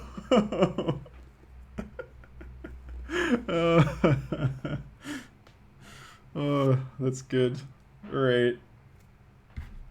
So I'm gonna leave it open for now, but I like all of these ideas.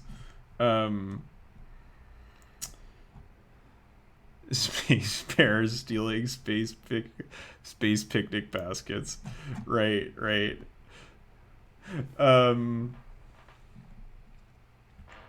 Okay. So we did that. The space bureaucracy. We need to make the space bureaucracy.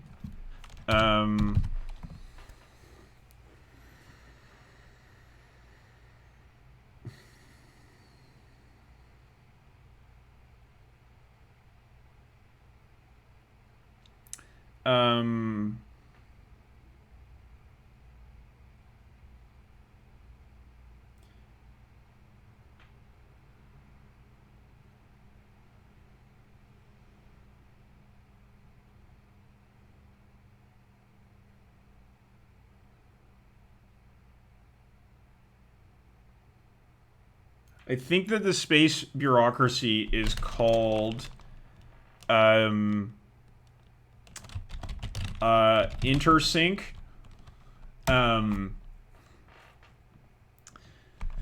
The problem with them, so okay, so first of all, interstellar bureaucracy that administers business and information across systems. So the reason why intersync got started is because there is a problem of there is a problem of information being synced across different systems when there is a lag in jump gates, right? So you need to have an organization that makes sure everything is synced up. And that's why they were created. But since then, they have used their sort of position of power to extend into other areas of life. So yeah, it is like this weird thing that is like, what would be a good analogy? I feel like they're kind of like a combination of like Western Union with like H&R Block or something like that. Like they yeah, they interface the G7 plus Bell Corporation. Yeah, like I think that they interface with local governments. They don't actually they don't have a core government that they represent. Like they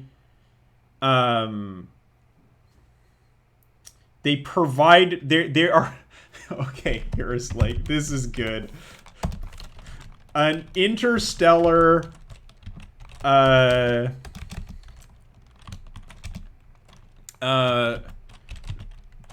verification and governance services provider. There we go. That administers business and information across systems. So, like, they are not actually the government themselves, but they insinuate themselves into every government. I think that is what InterSync's thing is. So it's like you cannot actually do government without InterSync getting a piece of the pie. They sound so inefficient. No, they're very efficient. Very efficient, yes. How dare you say such a thing?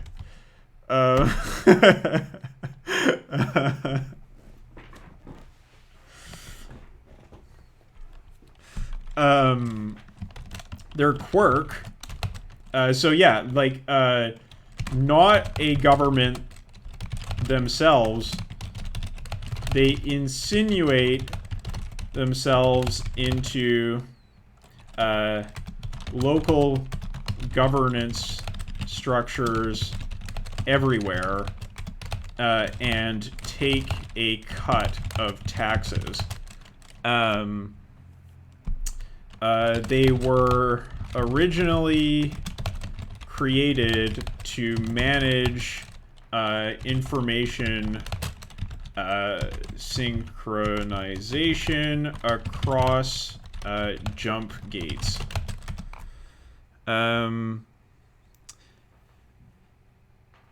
Yeah, like, I definitely like that idea. They're space economists. I think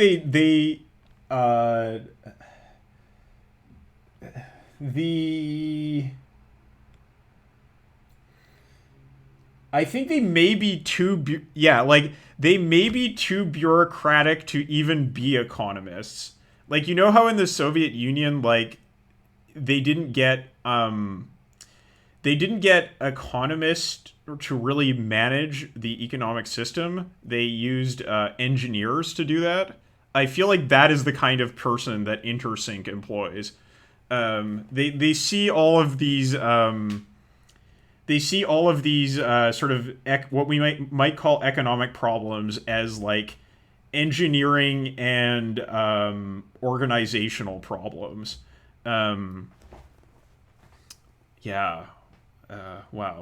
They are not believers in the free market, right? Like, they have no faith in the invisible hand. There is only the warm and steady hand of InterSync that manages the interstellar community.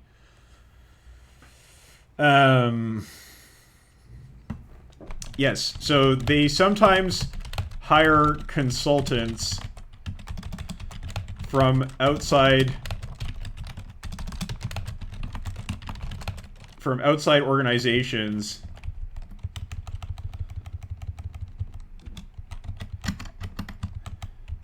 to decipher or subvert the complexity of their own internal systems.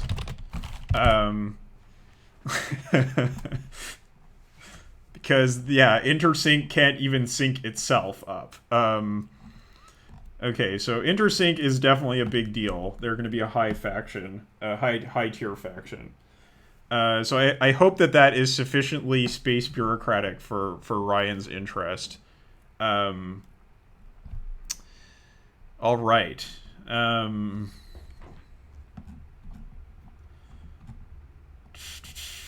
The generation ship would be a faction. So what shall we call it?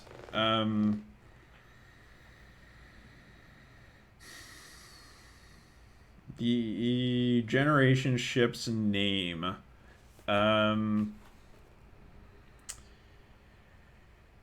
I think it's called...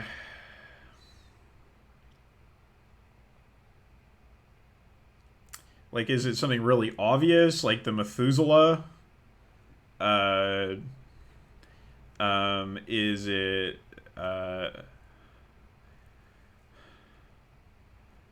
Oh, yeah.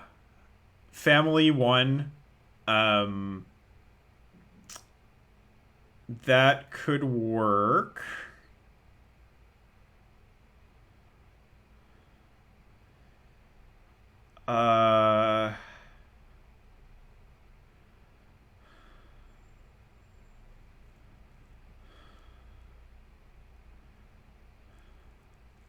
So maybe it's called like Progeny 1?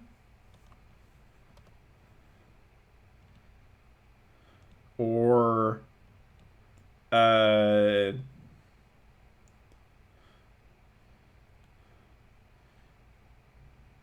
the Progeny Infinite? The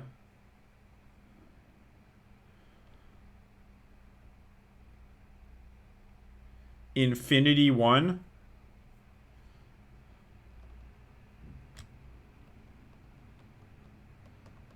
Infinity 1, Infinity...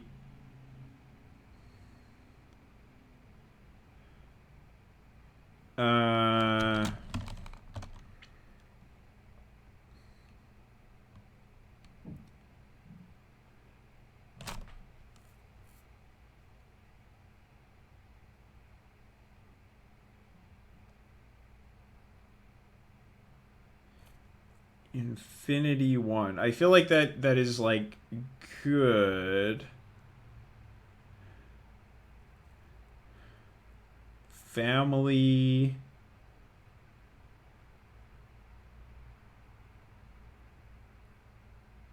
What about like the Generations Infinite or something like that?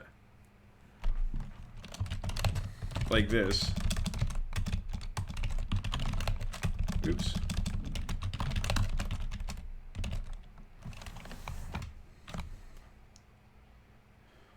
The Generations Infinitus. Generation in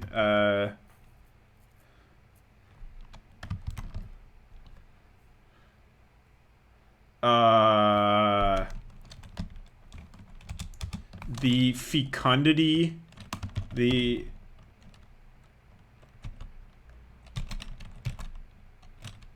abundance, the fecundity infinitus.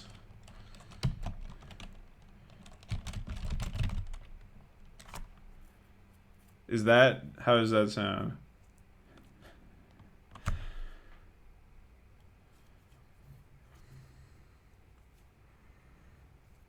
Because abundance is good, but abundance is like how much you have, right?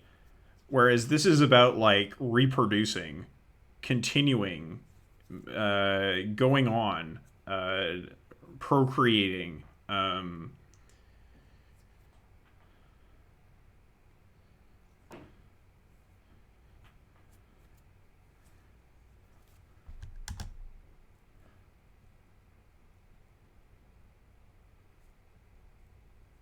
Okay.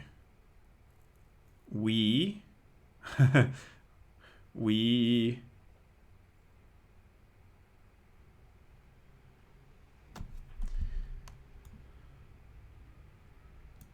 So, like... The Fecundity Eternal. Yeah, that's pretty good.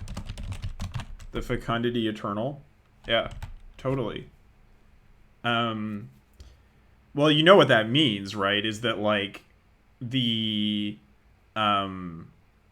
members of this generation ship are actually bred by the ship, right? Like, they are birthed by the ship. This is, yeah. There is not sexual reproduction in the ship. The ship is what breeds the crew. It is an organism. Yeah, that totally makes sense. That sounds pretty cool to me. Yeah, okay, cool.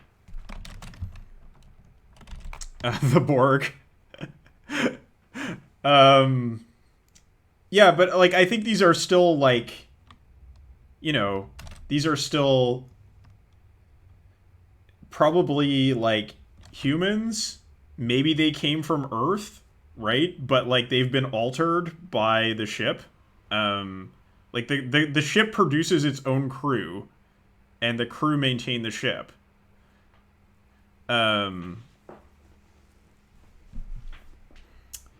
This is, like, a very weird, like... Oh, yeah. Like, what if... Yeah, like, what if this is, like, very, like a Logan's Run kind of place? Uh...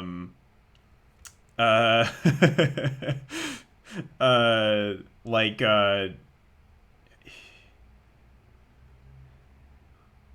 Oh, yeah, that's so good! Okay, so this is what this is. It's like, they started out on the ship, and they created an AI to run the ship, and they were like, oh, well, if...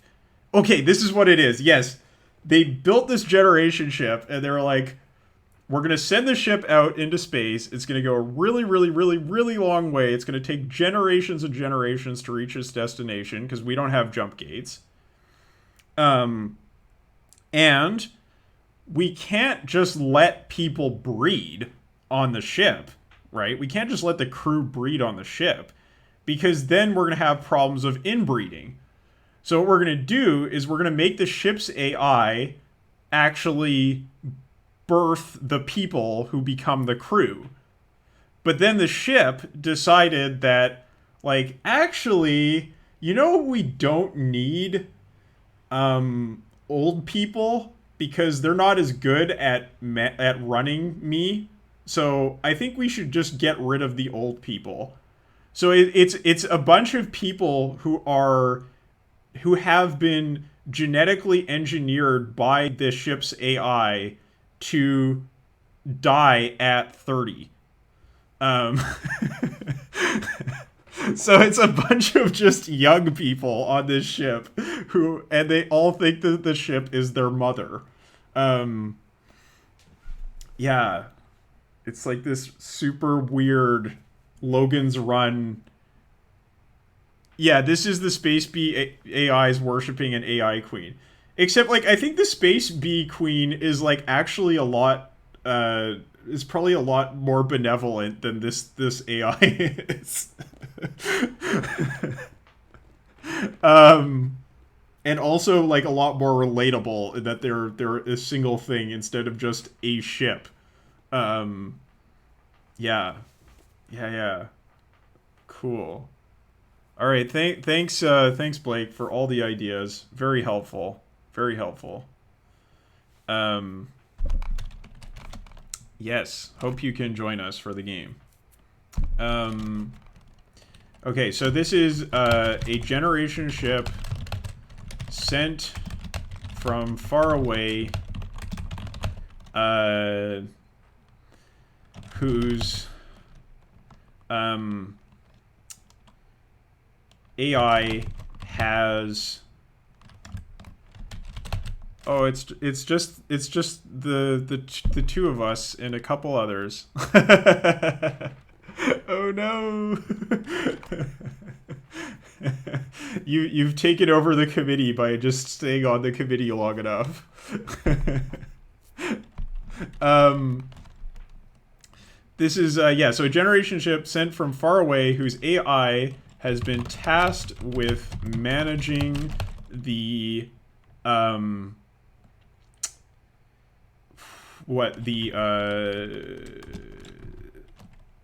gestation and genetic diversity of its crew.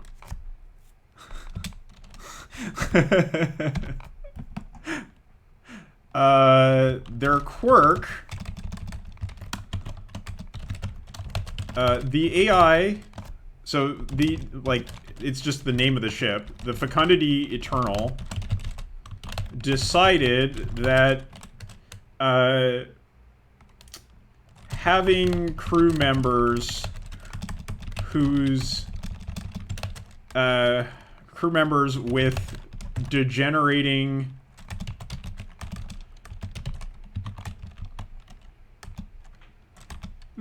degenerating bodies was suboptimal to the ship's performance, and therefore engineered the crew members to die at 30 years of age. The crew members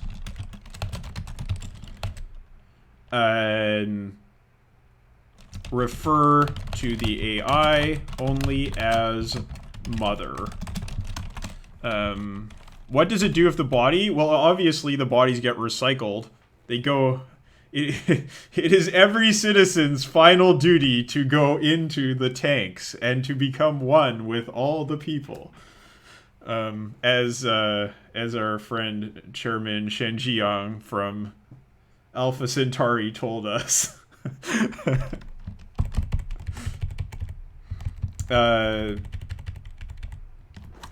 Those who die are used as recycled biomass and genetic material.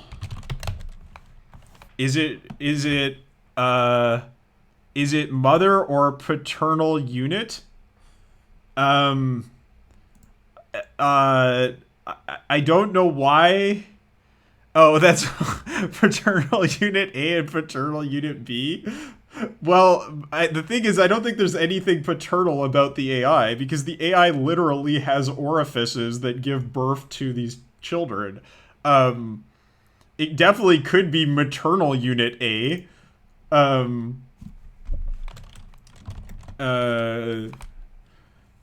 Or parental unit. Only only as parental unit. I see. Yeah, it could be. Could be.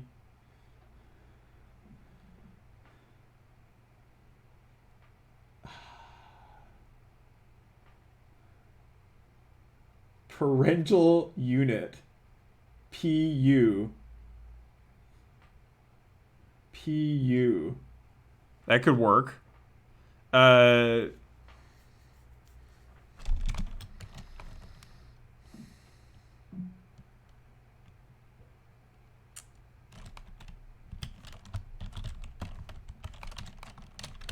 What if they just call it PU, but the meaning is lost to time?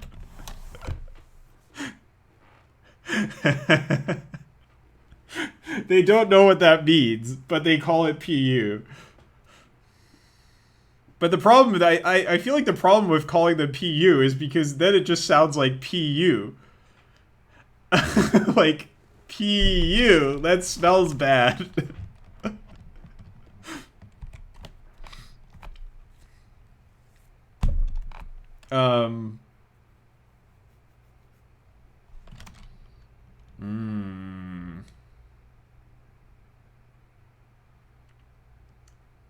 I do like that idea, though. Or, like, MU? Maternal unit?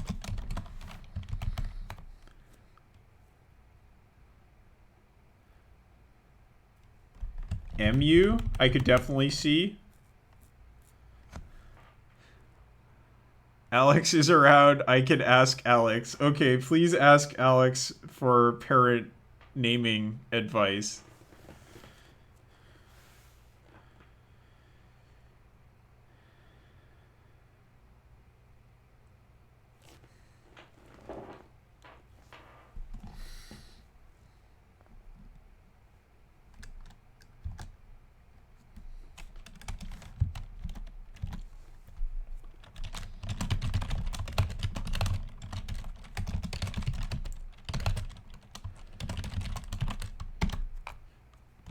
So as we said already, the Fecundity Eternal is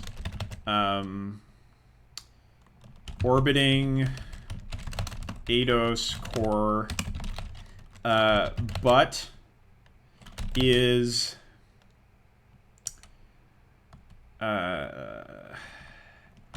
on probationary notice for possibly trying to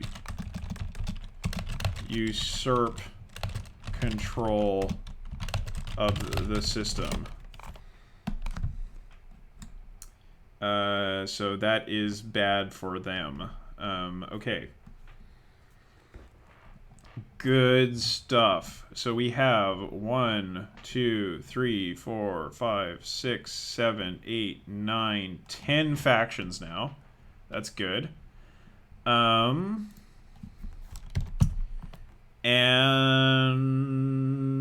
I feel like probably we need some kind of crime syndicate because this is a Scum and Villainy game.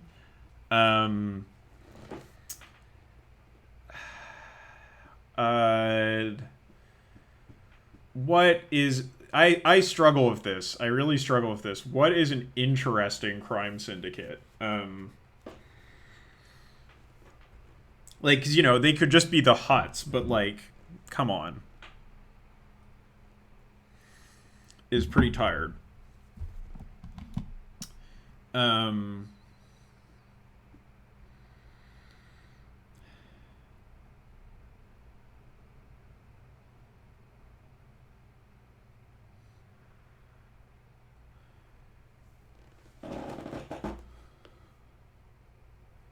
Maybe...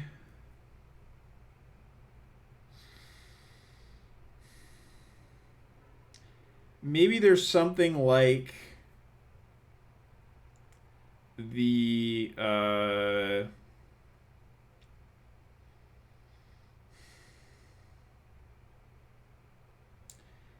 maybe there's something magpies and foxes. Okay, well, I mean, like, I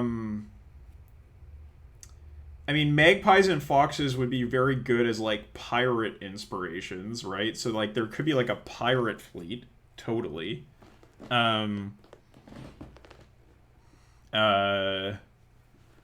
Yeah, let's make a pirate fleet. Let's do that. That's fun. That's very, very Star Wars-ish.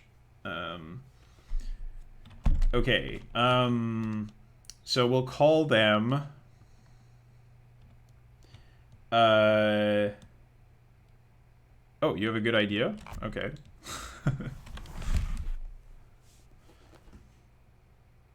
Please, tell me your idea. Gene Hacker Pirates. Okay. Yeah. That's scary. I like that. Totally. Yeah. They pirate the IP...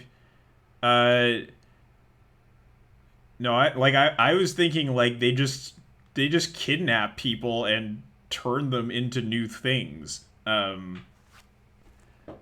But I also really like the idea of, like, stealing IP or stealing, like, memes. Like, there's a whole thing in in Strange Stars that is like all about like the memosphere, the noosphere and stuff, like all these idea things. That sounds like super cool. Um, but I do like the idea of gene hacker pirates, so I'm gonna include that for sure.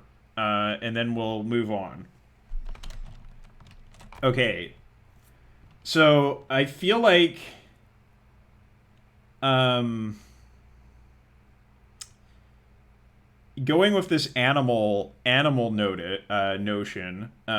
Maybe it's like a cuckoo thing, because like cuckoos are just the worst. So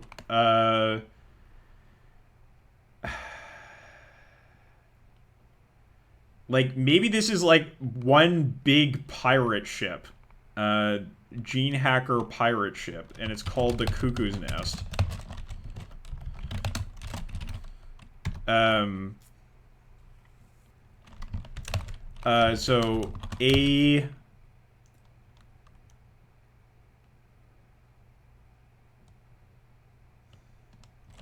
giant cobbled together space Hulk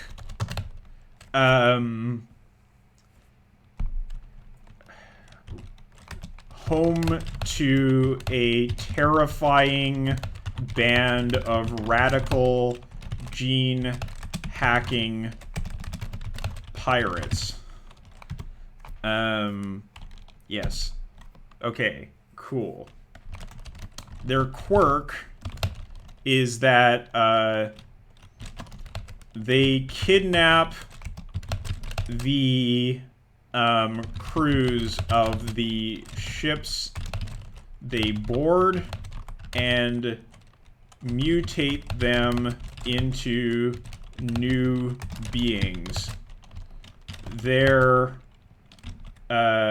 experimental success rate is notably low, but that doesn't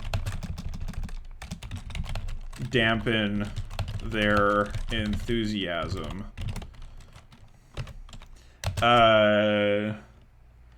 And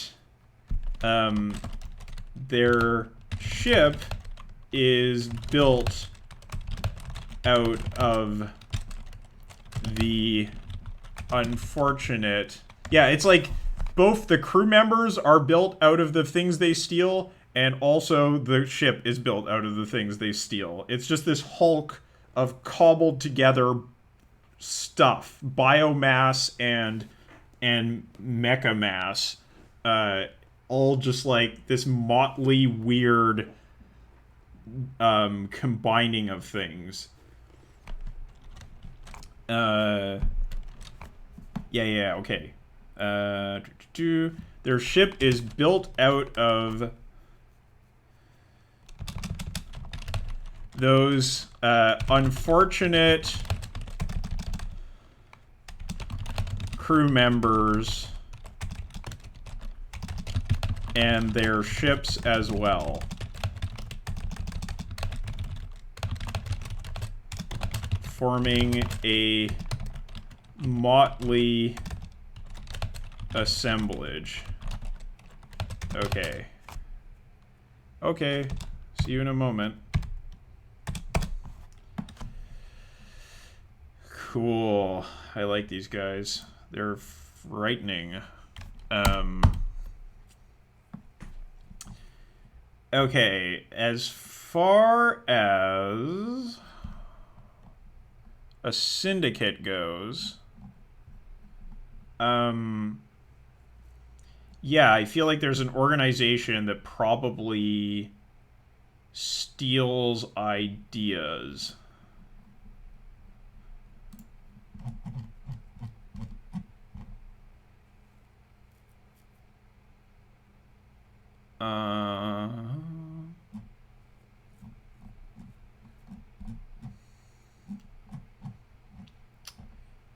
Let's see. What can we find in Strange stars.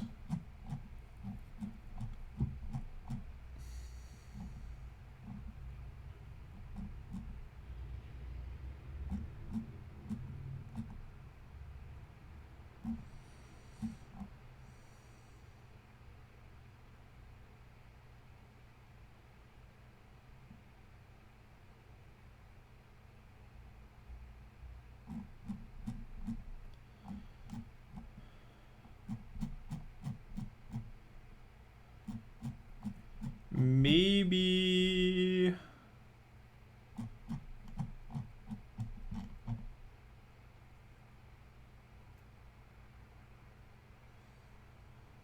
I love this. This is super good. We should definitely have one of these. Like a traveling circus? Hell yeah.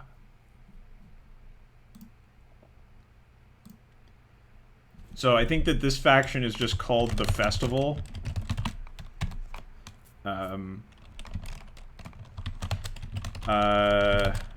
A traveling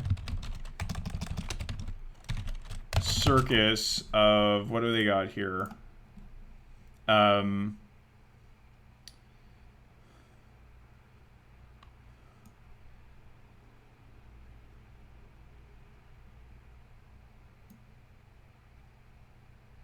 Yeah, like, this is all super good.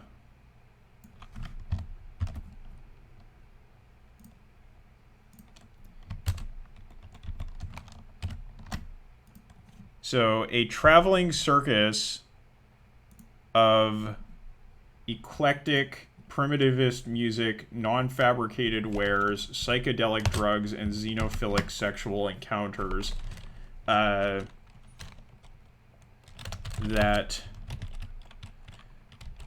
visits every station, habitat, and world.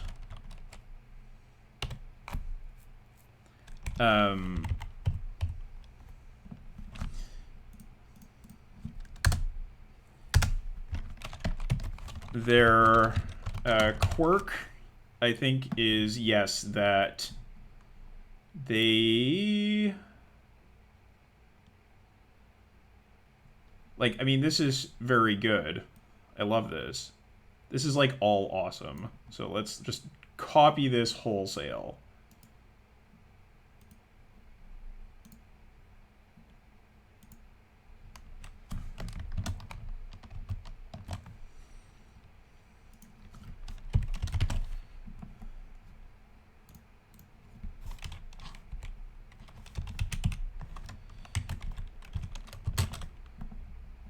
So, they impart facets of their quasi-religious philosophy, a mishmash of elements of ancient mysticism that embraces the seemingly conflicting elements of radical individualism and universal interconnectedness.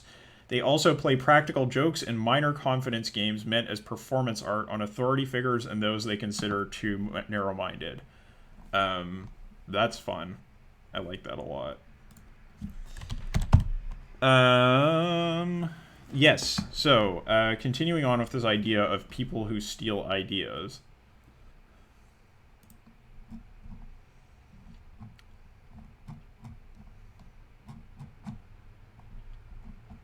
Look at that big buddy.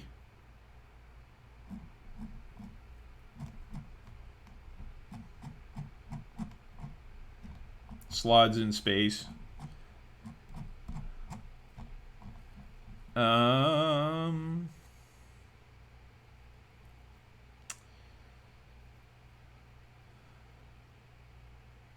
Oh, the meme thieves.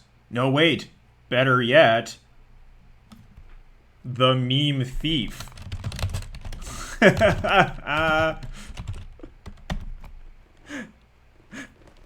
So funny. Okay, so the meme thief. This is, like, they're a faction of one person. They are like the information broker in Mass Effect, right?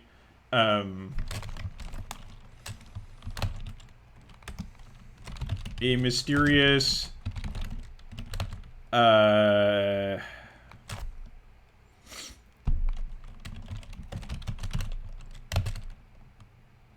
A mysterious criminal mastermind who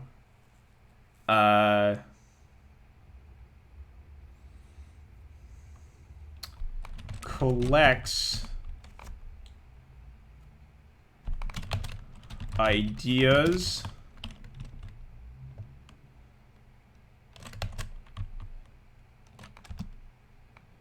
and concepts,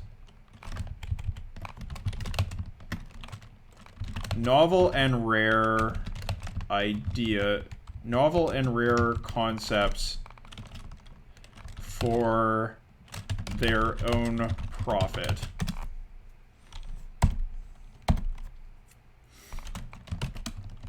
Quirk.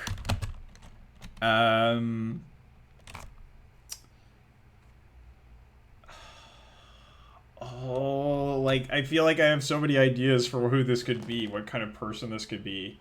I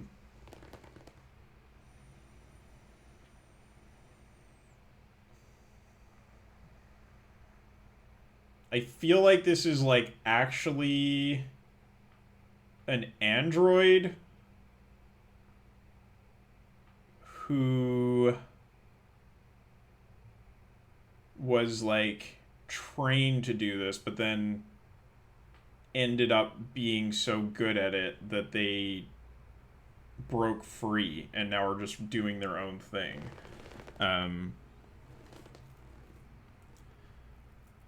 So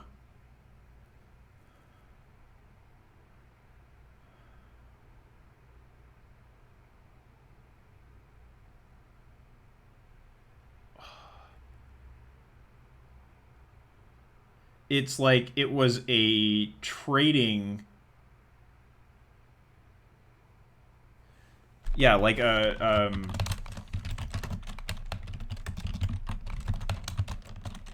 it's a stock trading AI who developed an acute capacity for evaluating ideas and their significance, and who has broken free of their creators to become an independent force to be reckoned. Oops. Okay.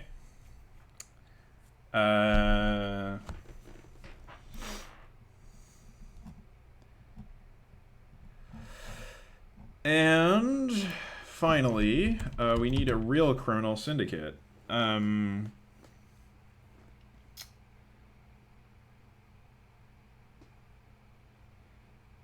Like, I feel like maybe this is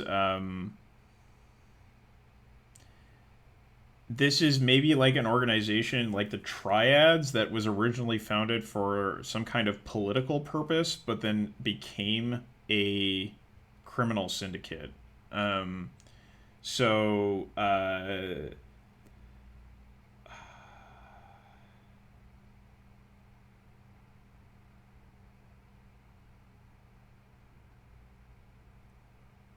So it's maybe like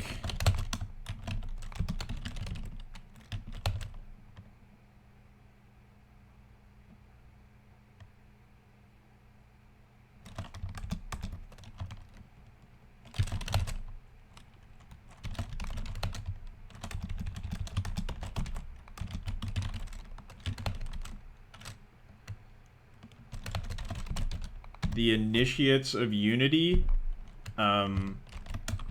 a criminal syndicate that evolved out of a political conspiracy to unite. Oh, these guys started out as the Illuminati, and they became a criminal syndicate.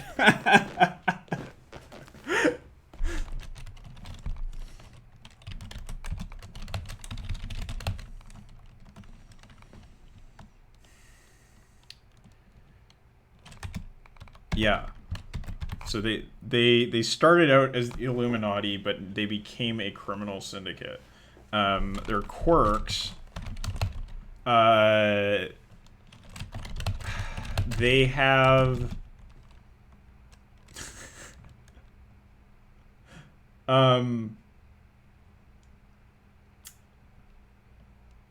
They have passwords based on ancient political treaties.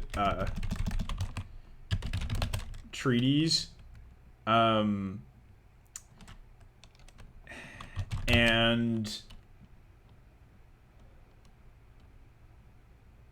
some of their radical members still believe the words they recite. Do they hate the space popes?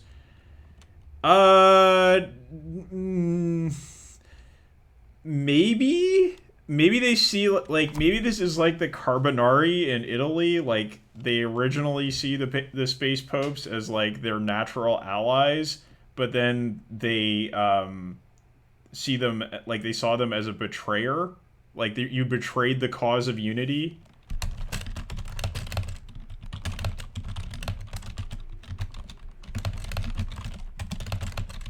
Yeah, this is totally like the Illuminati / like the Carbonari, that kind of thing, / the Triads. And yeah, so while you were gone, factions I came up with were the Meme Thief, a mysterious criminal mastermind who collects novel and rare concepts for their own profit. It was a stock trading AI who developed an acute capacity for evaluating ideas and their significance, and who has broken free of their creators to become an independent force to be reckoned with. And also the festival, which I took from Strange Stars, a traveling circus of eclectic primitivist music, non-fabricated wares, psychedelic drugs, and xenophilic sexual encounters that visits every station, habitat, and world. They impart facets of their quasi-religious philosophy, a mishmash of elements of ancient mysticism that embraces the seemingly conflicting elements of radical individualism and universal interconnectedness. They also play practical jokes and minor confidence games meant as performance art on authority figures, and those they consider too narrow-minded. Okay, so those are, yeah. I think we may have enough factions. I think that's probably enough factions. And then there's probably one for the scary people beyond the stars, but I don't need to write that up yet. Cool. Yeah, all right. So I think the next session we will actually work on coming up with some locations, because the factions, I need to still write up their mechanical details and stuff and who their allies and enemies are, but at least these are a start for sure. I think we have quite enough. Yeah, the Azathotheans, yeah, very much so. Yeah, who are they? Who knows? Yeah,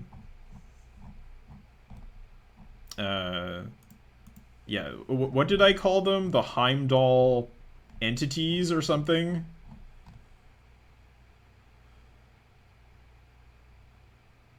I think I wrote that. Oh yeah, I wrote that up here. Yes, the Heimdall entities. I can just... yeah, I mean, it could be... just to be totally on the nose. The Azathoth fleet. Who knows?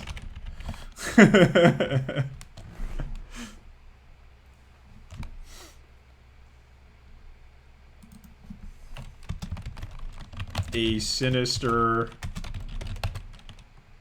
fleet from beyond the known worlds.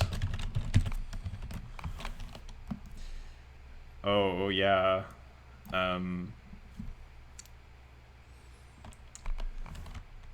Yeah, that sounds pretty good. Like the sky without stars. The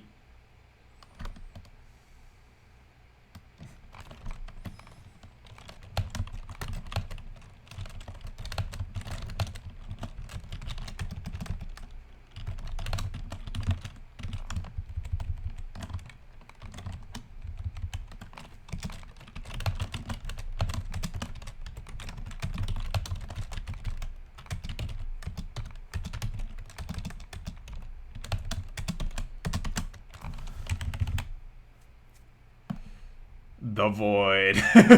Embrace the void.